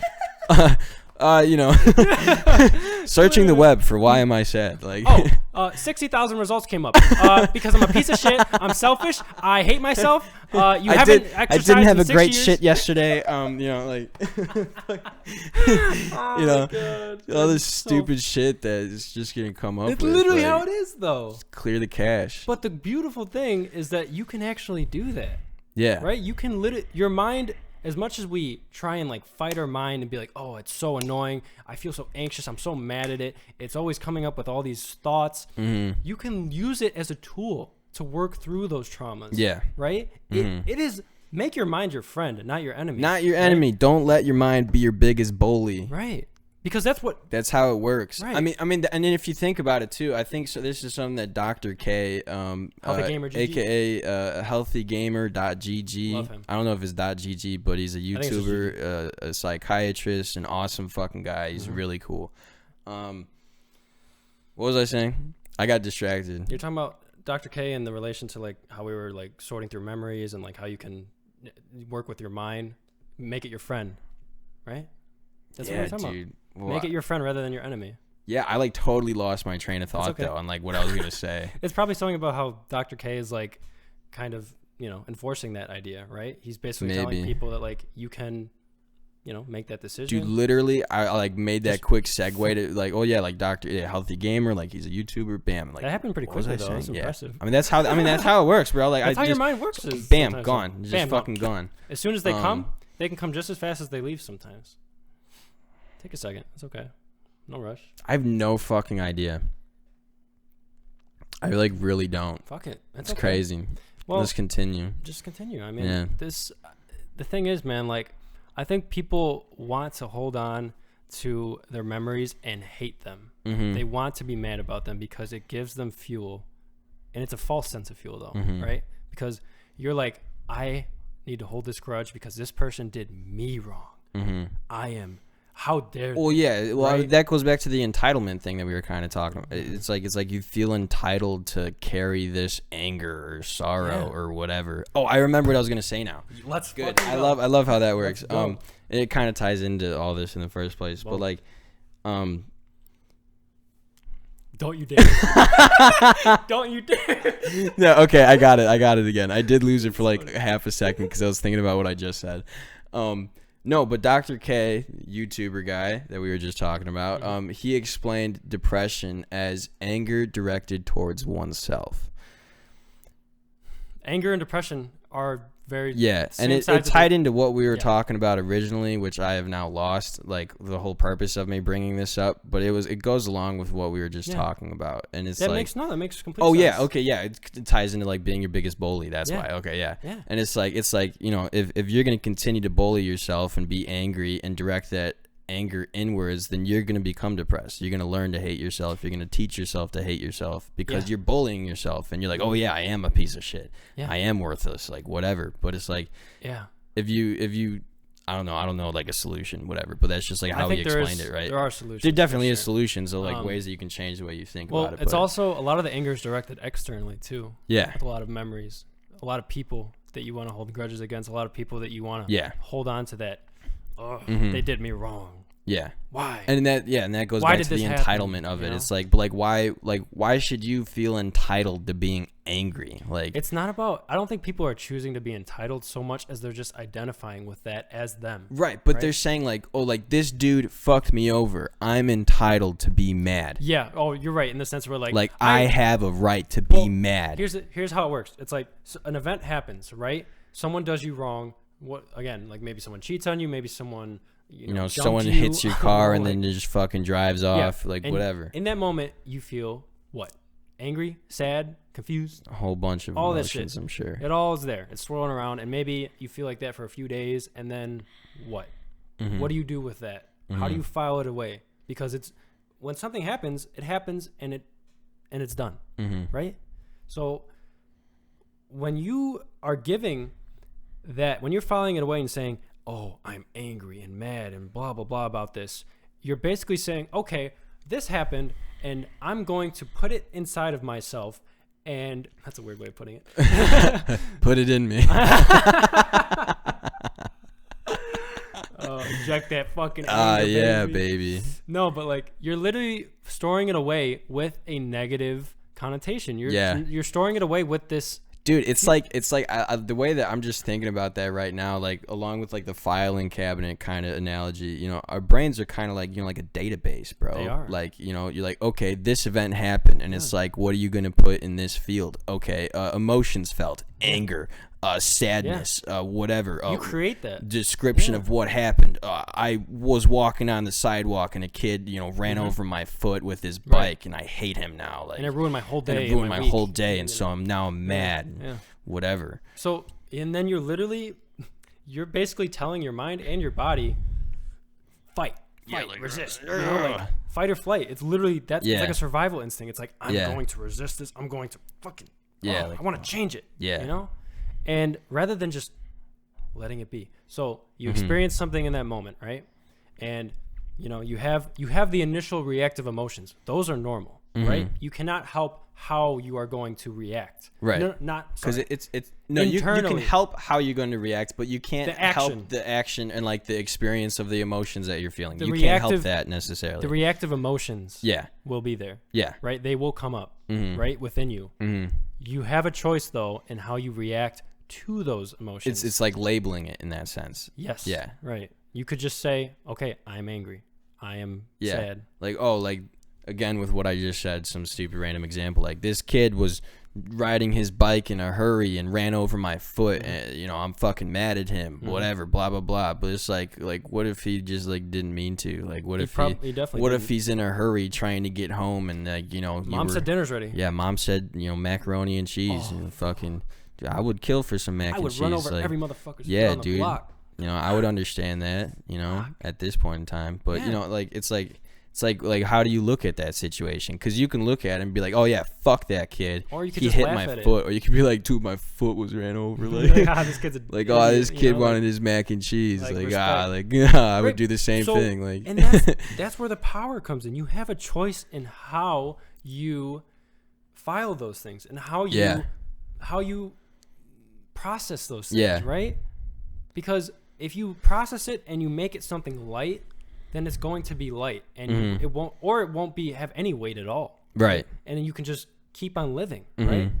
But if you file them as heavy, like just boulders that you're carrying, the whole world's on my shoulders, because then you're just gonna live your whole life way down, without even realizing, and you'll be like, oh, why do I feel so depressed? Why do I feel so this and this and that? And it's like it's because you're holding on to all of this shit. It's sad, man. I feel bad for people because I see it all around me, you know? All the fucking time. Not every interaction, that's incorrect. A lot of interactions that you have with people, and like, just like, you know, if you can tell that people are down in the dumps about something, and it's like something that kind of, you know, is prevalent that you notice a lot, it's like, man, like, I wonder, like, what they got, what they're holding on to. Like, I've gotten good at noticing when people are in that state, you know? Well, because you can tell that they're disconnected. Oh yeah. That they're like not here in the present moment. They're sitting in upstairs in their fucking head. Yeah. You know, ruminating they're distracting over themselves. They're acting a certain way. They're giving off a certain energy. It's just like, or like either they're disconnected in the sense of like, you know, whatever, or they're just like numb and they like just don't. Yeah, I don't. It's really hard to see that, I think, and feel like you can't help those people. But at the same time, the most you can do to help those people, especially when it comes to like family members and friends, is by helping yourself. Right, because if you can be that, if you can in one way or another, like, show them that there are possibilities of getting out of like sadness and like ruminating thoughts and shit like that, you know, it's kind of like, you know, by taking care of yourself first, it almost acts as an example for other people to look at, in a sense. They see that. They feel it. Two, it's almost like, you know, it can be like a light for some people, you know, like absolutely. Like if they're surrounded by negative energy, negative people all the time, who are constantly complaining about how shitty their lives are and how shitty everything is, they're going to continuously hate life and hate themselves, and, you know, they're going to go along with everything like, like, you know, Johnny and Timmy fucking hate their lives, and like, you know, I had a really bad day, so I'm going to continue to hate that day, and it's like, whatever, blah blah blah. But it's like, you know, you come around someone who's like, you know, light and fluffy, it's like, oh dude, I kind of like, he's cool, like, it gives you nice. It gives you the opportunity to look at yourself and be like, why like, can't life I doesn't be like have that? To be so shitty. Because you see someone experiencing joy and peace and just lightness, and you're like, how can they do that? And then, not to mention too, if you really work on yourself, you start to develop a lot more compassion, right? You start to see that compassion is just waiting to be given to other people. It's like endless amounts of love that you have, and compassion that you can just like you know, give out. Can tap into it at any time. And you can practice that in any moment, right? So when you're interacting with these people, you can practice being that person, right? And by being that person, not only are you practicing it and doing it for yourself, but you're also giving someone the opportunity to join you, right? To be like, okay, dude, you know? And it's so crazy because like, even just talking about that in the first place, like, takes me back to that like Jesus, my autobiography book that I read. You know, and like, Jesus had his disciples, his followers and stuff like that, but like, he didn't break it down in the book I read. He didn't like, you know, chalk it all up to like, oh, I'm the son of God and they wanted to follow me because I perform miracles and whatnot. You know, it was like, like, you know, I think if I recall correctly, the book was kind of talking about it like that, like, like, these people just like saw when I was like about, and like, because he like wanted to learn more about our mind, our consciousness and stuff like that, and that's what like the book is saying, right? And so like, people saw that he had like a different purpose with his life and like a different meaning, and they were like, oh yeah, like, that's really cool, like, I kind of want to try to live like that too, like, And that's how Jesus got his followers in what the book says, like, but it was just really interesting because that like ties in with it too. It's like, people see the light, AKA, positive people, positive energy. And they're like, I want that too. Like, and you can do that. Like anyone can, like, well, the initial thing is like a want, right? It's another craving, right? Yeah. But then you realize it's not, you cannot strive to be at peace. There's nothing you have to do to be at peace, right? You just have to let everything be. Right. And just accept it. Let it be how it is. Right. And sit with that and find peace within that. Yeah. And find happiness within that. Right. Rather than trying to force and change and mold everything exactly how you want it to be so that it fits perfectly, because you can't. You never can, no matter what. No matter how rich you are, no matter how much power you have, no matter anything. And that's another thing too, is like people get wrapped up in thinking that like, again, once I get this, once I make enough money, once I get enough money, move out of the house, once I settle down and have a family, my life will be complete. It's like fucking. It starts right now. Yeah. I mean, you literally have to. You decide when it starts. Throw back to fucking the movie Soul. I don't know if anyone else has watched it. Watch it. It's a great movie. Oh my god, it's so good. It's like you decide when you start to live. You decide when you get that spark, right? Yeah. Well, the interesting thing in that movie too is like it's not even about the spark, right? That's kind of the message. It's like it's finding the purpose of why you want to live. Right. And like that, it's almost like that. What was the name of the soul that like was following 22 got her spark at the end, and that was like, sorry, spoilers, she got her spark. Shit. I mean, whatever. She got her spark at the end, and it was basically just, remember, she had that moment of presentness, right, where she was just seeing life and being like, wow, like, life is beautiful. Thinking about that, it's crazy. My hairs are standing tripping. God, this is crazy, bro. No, but seriously, I think that's for me, from what I can tell from my direct experience, that is a huge part of what life is about, is just existing and just being and just experiencing that's everything like as fully as you can within this present moment, right? It truly is that. And I think people complicate it too much, man. Like, it's not, being happy, being at peace is not dependent on anything. Right? It's not dependent on any external factor, right? It's about just accepting everything as it is, and not trying to change, not resisting, not whatever comes up in that moment, you just work with it, and it's not, I'm saying this right now as if it's a simple thing. It's not. Right, yeah, no. This is a process of deconditioning every single habitual thing that causes you to suffer and reconditioning all these things. Every time something comes up, you're telling yourself, you know what? No, I'm not going to react to that. I'm going to pay attention to the way this air feels on my arm, or pay attention to the movie that I'm watching. Pay attention to my chest rising and falling as I'm breathing. Right. Even right now, paying attention to the conversation we're having, right? Rather than a thought. What's going on? Yeah. Or like penguin with what time flip-flops. is it? Right. Yeah. It's hard. It's a constant. Right now, thing. I have to pee, and that's something that I'm struggling with. There you go. Because it's like it keeps popping up in my head. Right. Like, go pee. But is your bladder? I don't need to leave right now. Your bladder can hold so much pee. I don't know about mine. Well, everyone's bladder is slightly different. But really, though, if you needed to pee, you will pee. Yeah. You know what I mean? It's just going to happen. It's just going to happen. Right. So don't worry about it. Yeah. There is a huge, like, I'm sure you've had moments too. We're talking about pee now. But like, that's just how it goes, baby. That's how it be, man. That's how it be. Them tangents. But no, for real, like, you're in a car, you're at a place where like you're not able to pee for like the next 10, 20, however many Take your minutes. mind off it as best you can. Yeah, that's all you can do. Don't resist it. Just accept it and focus on something else that's in your present moment experience right now. You know? That's all you can do. Instead of sitting there and feeling the pressure on your bladder, direct your attention to your breath. Right, or like the feeling of pressure, like laying back in a seat or something. Whatever the fuck you could think of at the time. And that works. Just not even look out the window and see what trees are. Look at a bird or some there. shit. I don't know. Yeah, whatever. And it works with everything though. It's not just pee. Yeah. Like it literally works the same way with any negative occurrence that's happening. And you really don't want to try and label things though either. Like if something comes up, just label it as it is. If you feel a negative emotion, just say feeling. If you think a negative thought, just say thinking. Yeah, right. It's not. That's like the database kind of thing, right? Because Literally. you can add the other fields to like be more descriptive, because that's what Right. you want to do in terms of like data and things like that. But in terms of like your database in your head, like you don't need to label things. No.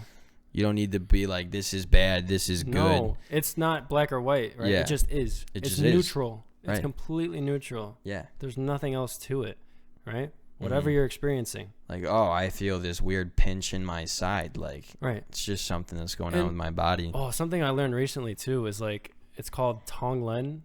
It's like a style of meditation, and basically every time that you feel something or experience something, you look at it and you say, okay, I'm experiencing calmness right now. I'm experiencing peace. Mm-hmm. And when you're experiencing something positive, you say, I wish this for everyone, right? Or I wish this for a specific person that I have some ill will towards, right? Or when you're experiencing something negative, you say, I hope that no one has to experience this, or, you know, I hope that people don't have to deal with this right now, right?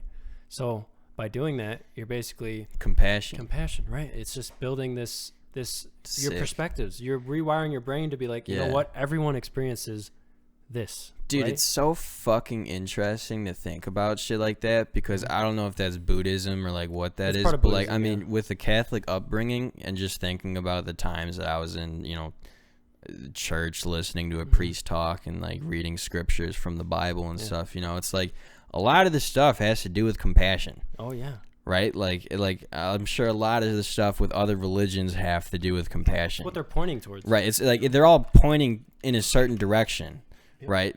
But like, well, they're like claiming different outcomes in a sense. Isn't and that's like personally for me, like why I like pulled away from like religion itself, because I think it's like I think religion and organized religion, you know, has its purposes and has its meanings for certain people. Sure. But for me personally, I couldn't get past the fact that it's like claiming something, right? Like, oh, like God, like I am a Catholic, I believe in God. It's trying to give you an answer. Right. It's like trying to give me an answer, but like I want to create my own answer.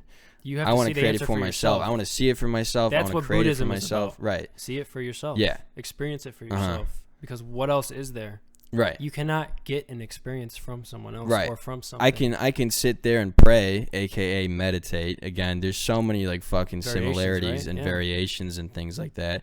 I can sit there and give a quick prayer to my, you know, grandpa who's dealing with dementia right now. Sweet, yeah, and like, you know, but you could do the same thing through like meditation, like you were just saying, right? Like you can sit there and like you can think about this experience and be like, you know, I hope, you know, grandpa's doing okay. I hope this person's doing okay. It's the same thing. It's like building compassion. Yeah. Right? I believe it's more to the point though. You know, it's like you're being more specific about your intentions of how you're trying to interact with what you're experiencing, right? Yeah. Rather than, you know, and I've never prayed myself, right? And I have no qualms against people who do pray or whatever, right? Well, that's what I'm saying. Like, I'm pretty sure, like, when I'm thinking about it now, like, of course, like, I prayed and stuff as a Catholic growing up and everything like that. But, like, you know, I'm like 90% sure that, like, it's essentially the same fucking thing. Praying is basically just sitting there and, like, quote unquote having a conversation with God, which is just in your head. It's like, oh, like, dear You're Lord, talking to him, right? you know, like, please watch over my family, you know, please take care of me, please give me the strength to, you know, give me the strength and courage to, you know, allow me to do well in my job interview, whatever, blah blah blah. That, it's like directing it in like certain ways and stuff like that. So like there definitely is a difference between like meditation and prayer, but like I think at the core of like what it's like trying to accomplish is very similar. Yeah, well, of course, the intention, again, everyone wants to be happy. No one wants to suffer, right? Everyone wants the best for people on some level, right? But here's I think the biggest difference here is like, and I don't want to generalize too much, but like if people are praying in the way that you described, right? They're talking to God, being like, please, like, you know, give me the strength, give me something, right? What is he giving you that you don't already have? Can't? Yeah, exactly. And that's like the whole point of it. It's like you're asking some exterior, you know, force for the power to do this when you have to like be like, okay, like, Tyler, give me the fucking strength. You are Tyler, God. give me the courage. You are God. You yeah, have if God you want to look at it like that, I think Yeah. that's more of like how I kind of view it. view it that way too. Not that I'm like some deity No. who's like all powerful and No. all knowing and shit, but like, well, and for me, it's like I never believed in God. I never had any religious like upbringing. I never had an experience of feeling that. You know what I mean? I never had any connections there. And I did identify as agnostic now, but I'm very spiritual now, obviously, and I understand that there is some higher. There's some higher force, something, dude, right? and like it's cool too, cause like I think about like my Kairos retreat that I went on, which is like everyone splits up into groups and talks about things that are going in your life, and a lot of it is to like get people to like open up about things in their life and to have other people learn acceptance and have those people that are opening up about their situations learn acceptance for themselves. And I think at the end of the day it's all just building compassion for one another, right? And I remember directly speaking to one woman, one of the adult leaders that was there afterwards, because I opened up a lot in like my group and like talked about it, and and in a certain moment I remember clearly her saying that she can like feel the presence of God. And I think about it frequently, because when I was Catholic and when I was like more religiously inclined, I guess is a way I could put it, I would think about that and be like, did I experience, did I feel God in the room? And my answer was always no. Yeah, same. Because I don't. What the fuck is what God? Does it feel like? Like what is? Can you put that on paper? And like the more I think about it, especially now after like developing an understanding of like mindfulness, meditation, gratitude, all the stuff like that, right? Like I think those feelings of like experiencing like some like God moment, right, where you can feel God in the room. Magical. What if that's just love? What if that's just compassion? Yeah, I think I've always. It's like I definitely see what you're saying. I've always classified it as extreme moments of presentness and consciousness. Yeah, right. Just feeling everything. So at peace, right. And like and everyone has had glimpses of that, right? Yeah. Everyone has had glimpses of that, and that's that is part of our human nature to feel that, right? But if we go against that nature and spend our whole lives building resistance against that, right, and distraction and habitual ways of being unconscious, right, then we have to do the work in the opposite direction then to get back to where we were, right? It's like untangling all the cords. When you were a kid, when you were a baby, did you have to try to be conscious? No, you just were. You just the were. World, that's why, man, when I was in high school, like growing up, I was so nostalgic.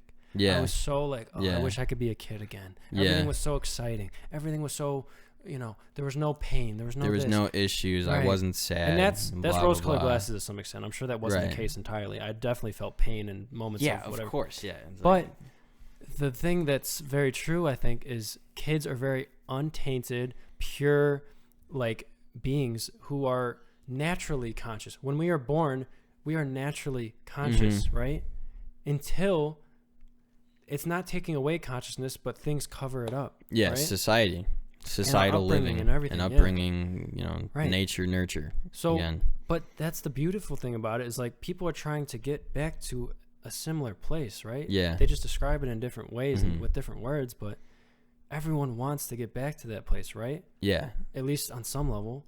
Even the most depressed people that I've talked to in my life have had some glimmer of like, I just wish I could. It's like, I remember this moment and I just want to go back to that because that's the last time I remember being happy. And right. I always say like, people are always living in the past, blah, blah, blah. But like, I get it. I've done it. Yeah, absolutely. Everyone does. Like, the most fucking conscious person in the world, like Buddha, Dalai Lama, whoever fucking, at some point in their life, they've looked in the past and been like, I wish I could go back to that. Yeah, at some point, right? At some point, yeah. Unless you were born enlightened. Right. You're born enlightened and you were never exposed to anything besides enlightened people. Yeah, if you were born in like a temple and you were taught to meditate. And, then, I mean, but here's the life thing. is great. I have heard some stories or some ways of looking at this where it's like, you are already enlightened. You are already... It's just finding it again. Yeah? Finding it or just being it. Just letting... And just letting it be. Okay. Just letting it be, right? And... because what are you lacking? Is enlightenment or whatever idea you have about being that being present all the time, being able to tap into that magic all the time, is your idea about that? Is that like, do you need something to do that? Mm-hmm. What do you need? I don't know. You don't need anything. You have everything that you need to do that. Right. Right? Which is, essentially just yourself. You have the capability to be conscious. Yeah. Right? Everyone does. Everyone has the potential. Mm-hmm. Right? So tap into that and do the work to decondition all the things that take away from that ability. Right. You know what I mean? Mm-hmm. Decondition everything that goes against that. Yeah. And go with the flow of that consciousness that, it's called Buddha nature. Yeah, don't walk, like I like to think of like shit like that, like trying to walk against a stream something, right? You are. Like instead of just going with it. Yeah. Absolutely. Go with the flow is a very like simple phrase. Yeah, but you're making it more difficult for yourself by trying to resist and walk up the stream instead of just going down it. It never works, man. Every time in my life I've resisted, it's never been a good thing. Yeah, it's never worked out ever. For the best. But it's a lot harder. It's easier said than done, for sure. Yes. Especially for a lot of people, and I'm very like understanding of like people who are in situations worse than mine. Right? Yeah. I'm very lucky. Mm-hmm. I'm very, very lucky to have the opportunity to like explore a lot of these ideas right now, and and to I'm always think about this too, is I got introduced to these ideas. Mm-hmm. What if I never met someone that introduced me to ideas? Right. The person who introduced me to these ideas initially was my therapist. Shout out to Tom. What's up, Tom? Tom might be watching this. I love Tom. But yeah, he didn't like directly say like all of these things that I'm talking about now, but like he got me started down my own path. Right. So he kind of pushed me in that direction. Right. But looking back now, I felt inclined to go down that path. I was always questioning my thoughts. I was always wondering like, what is this? Which is why you decided therapy would be a good thing in the first place. Right? I didn't even go to therapy with the intention of like, I need to fix this like, issue. oh, I'm sad, I need to talk to. Yeah. I just wanted to I wanted to better understand myself. Right? I wanted to understand, what is this all about? Why am I like this? Dude, I mean, and that's why we always say like everyone needs a goddamn therapist, dude. Bro, yes, it's not about. I say this to like people all the fucking time. Like everyone needs one. Everyone should. Everyone should like want to understand themselves better. That's the only. And that's what psychiatrists or not psychiatrists, like therapists, like psychologists and stuff like aim to do. Like counselors, most of them do. Hopefully. Yeah, like I think it would be hard to like get a position like that and stuff without the intention of wanting to help people understand themselves better. I think I've heard stories of some therapists, of course, who are, there's definitely some that are like odd ones out that like aren't great at their job.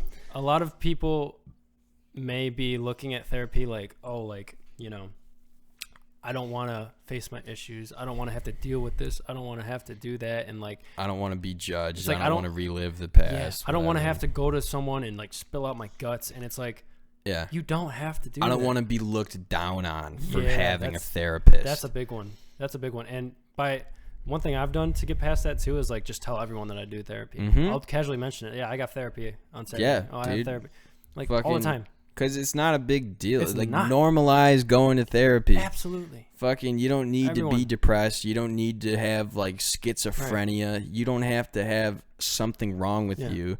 If you have a desire to understand yourself better, literally just sit there and talk to a man or woman who is a third party and who can help you understand your thoughts. It's helping you help yourself. Dude, if you think about it in a sense like that, like I have ADHD. I was prescribed to Adderall for a bit. I was using it as a tool to help me stay focused. Right. A therapist is essentially a tool to help you understand yourself better. Yeah, the only difference is like, that it's a weird comparison. The Adderall, I think it makes sense. I think the Adderall is something that it like creates some kind of space for you to act. The therapist is doing a similar thing, but on a grander scale. Yeah, on a larger scale, in the sense, way larger scale. And it's not like.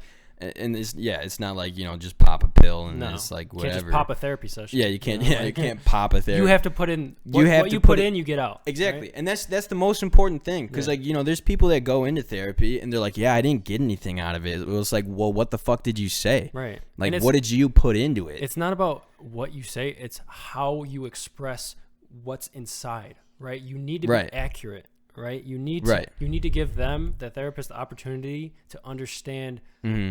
yourself. Give right? them the life of Joey. Give them the life of Tyler. Right. Emotions, feelings, all of it, because they're there to help you sort through it all and help you organize it into things that make sense. Yes, it's taking your shit pile of papers that is just so fucked up and decluttered and reorganizing it so that you can make sense of things and understand what's going on. And start to feel like you have some sense of control, right? Yeah. Some sense of like normalcy in your life, right? That's the biggest thing it's given me is just like life is that a fairly like, you know, it's not like extremely bipolar it's not extreme swings, right? roller coaster shit, right? And it felt like that for a lot of my life. It felt like that, where it was just like super happy, super huge sad. ups and downs, like this girl's talking to me, like now she's not, bro, like don't even get me started on relationships. Fucking high school, but that's shit. Every most of the relationships I was in were like that, either high low. Right? Is that love? No. Fuck no. Love has no opposites. Nope. It just is. It just right? is. And in the same way, your life, it can be like this. It's still gonna have those little ups and downs. Yeah. Along the way, of course, but and even large ones, you know, like death, like, you know, that's unavoidable. Sure, it'll be like more like that, but you'll always come back, right? You can always come back to this place if you're putting in the work, going to therapy, being aware of yourself, trying to understand things as they are happening, right? You don't need to necessarily work with every single traumatic thing that happened in your past in order to understand yourself. Right? You don't need to make sense of everything. Yeah. A lot of things don't like, make you know, sense. you don't need to like dig deep into your past and like analyze every single fucking thing that's ever happened. When you need to do that, you will know. Yeah. Right? It will come up when it comes up, when it's necessary to get through that, right? And then it's up to you to deal with it then and there. And it's great to have a therapist because they will guide you through that process, right? That's a beautiful thing to have.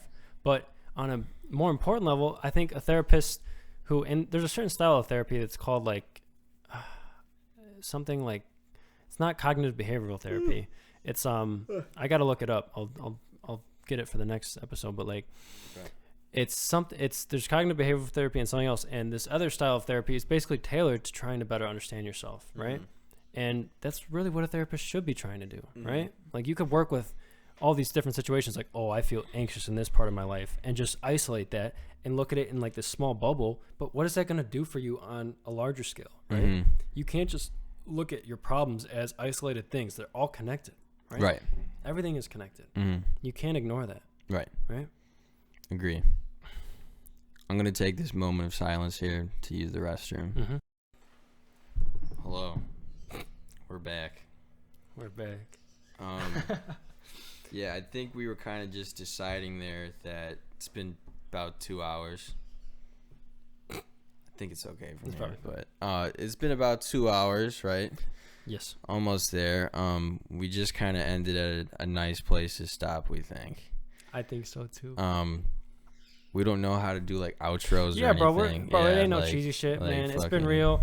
We're gonna probably do like more episodes that are tailored around certain topics, but like for the first one, we wanted to do kind of just like a general, a free ball, because like, again, like we said earlier, this is like kind of how we normally talk when we're just hanging out. But like, and this is a good way to get to know us if like you don't fucking know us. I think that's another important thing that we were trying to aim to do as well is we feel that what we say and what we're talking about can be better tailored towards people if you guys understand us and how we function and how we talk and our relationship and like how like our humor, all that shit. So like we wanted to kind of, you know, we want to keep it chill. It's a chill thing, right?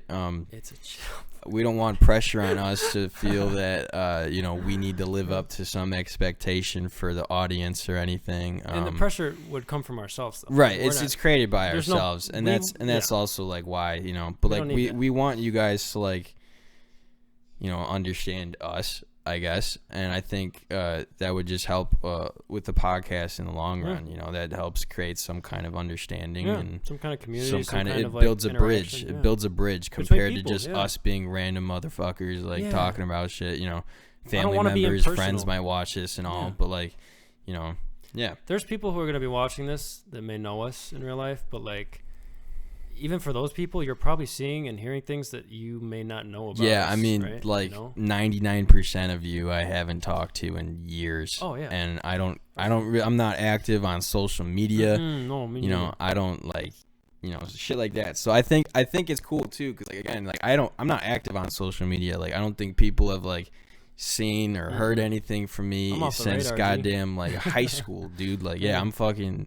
But life isn't high school, you know. Life is beyond anything. Right, beyond exactly. school, and college, so I just think it's like interesting stuff. though. Right. Too, and so like, if you if you resonate with any of this stuff, whether you're 20, whether you're 60, I don't give a fuck, dude. Just enjoy it, you know, and interact with it the way you want, you know. It's for us, but it's also for you. Yeah. You know, if you like it, watch it. Yeah, if we're gonna be coming in hot with more episodes. Yeah, you know? Coming in hot with some more bars that drop. We're gonna be dropping a mixtape. Yeah. Soon, actually. No, we're just gonna be dropping podcast episodes talking about dumb shit. Maybe a mixtape one day. Maybe who one knows? Day. We need to. I gotta work on the piano. We got mics, and he's got a piano. I have a guitar. I'm a little. Maybe one day. Yeah, maybe one day. But for now, we're just doing the podcast. Yeah. Anyways, it's been real. Yeah, it's been real. It's a chill thing. It's a chill thing. Signing out. Peace out. Peace out. Oh wait, hang on. My name's Tyler, by the way. We don't even. No way, dude. All right. I'm Joey. I'm Tyler. All right. And on that note. Yeah, on that note, it's a chill thing. Fuck.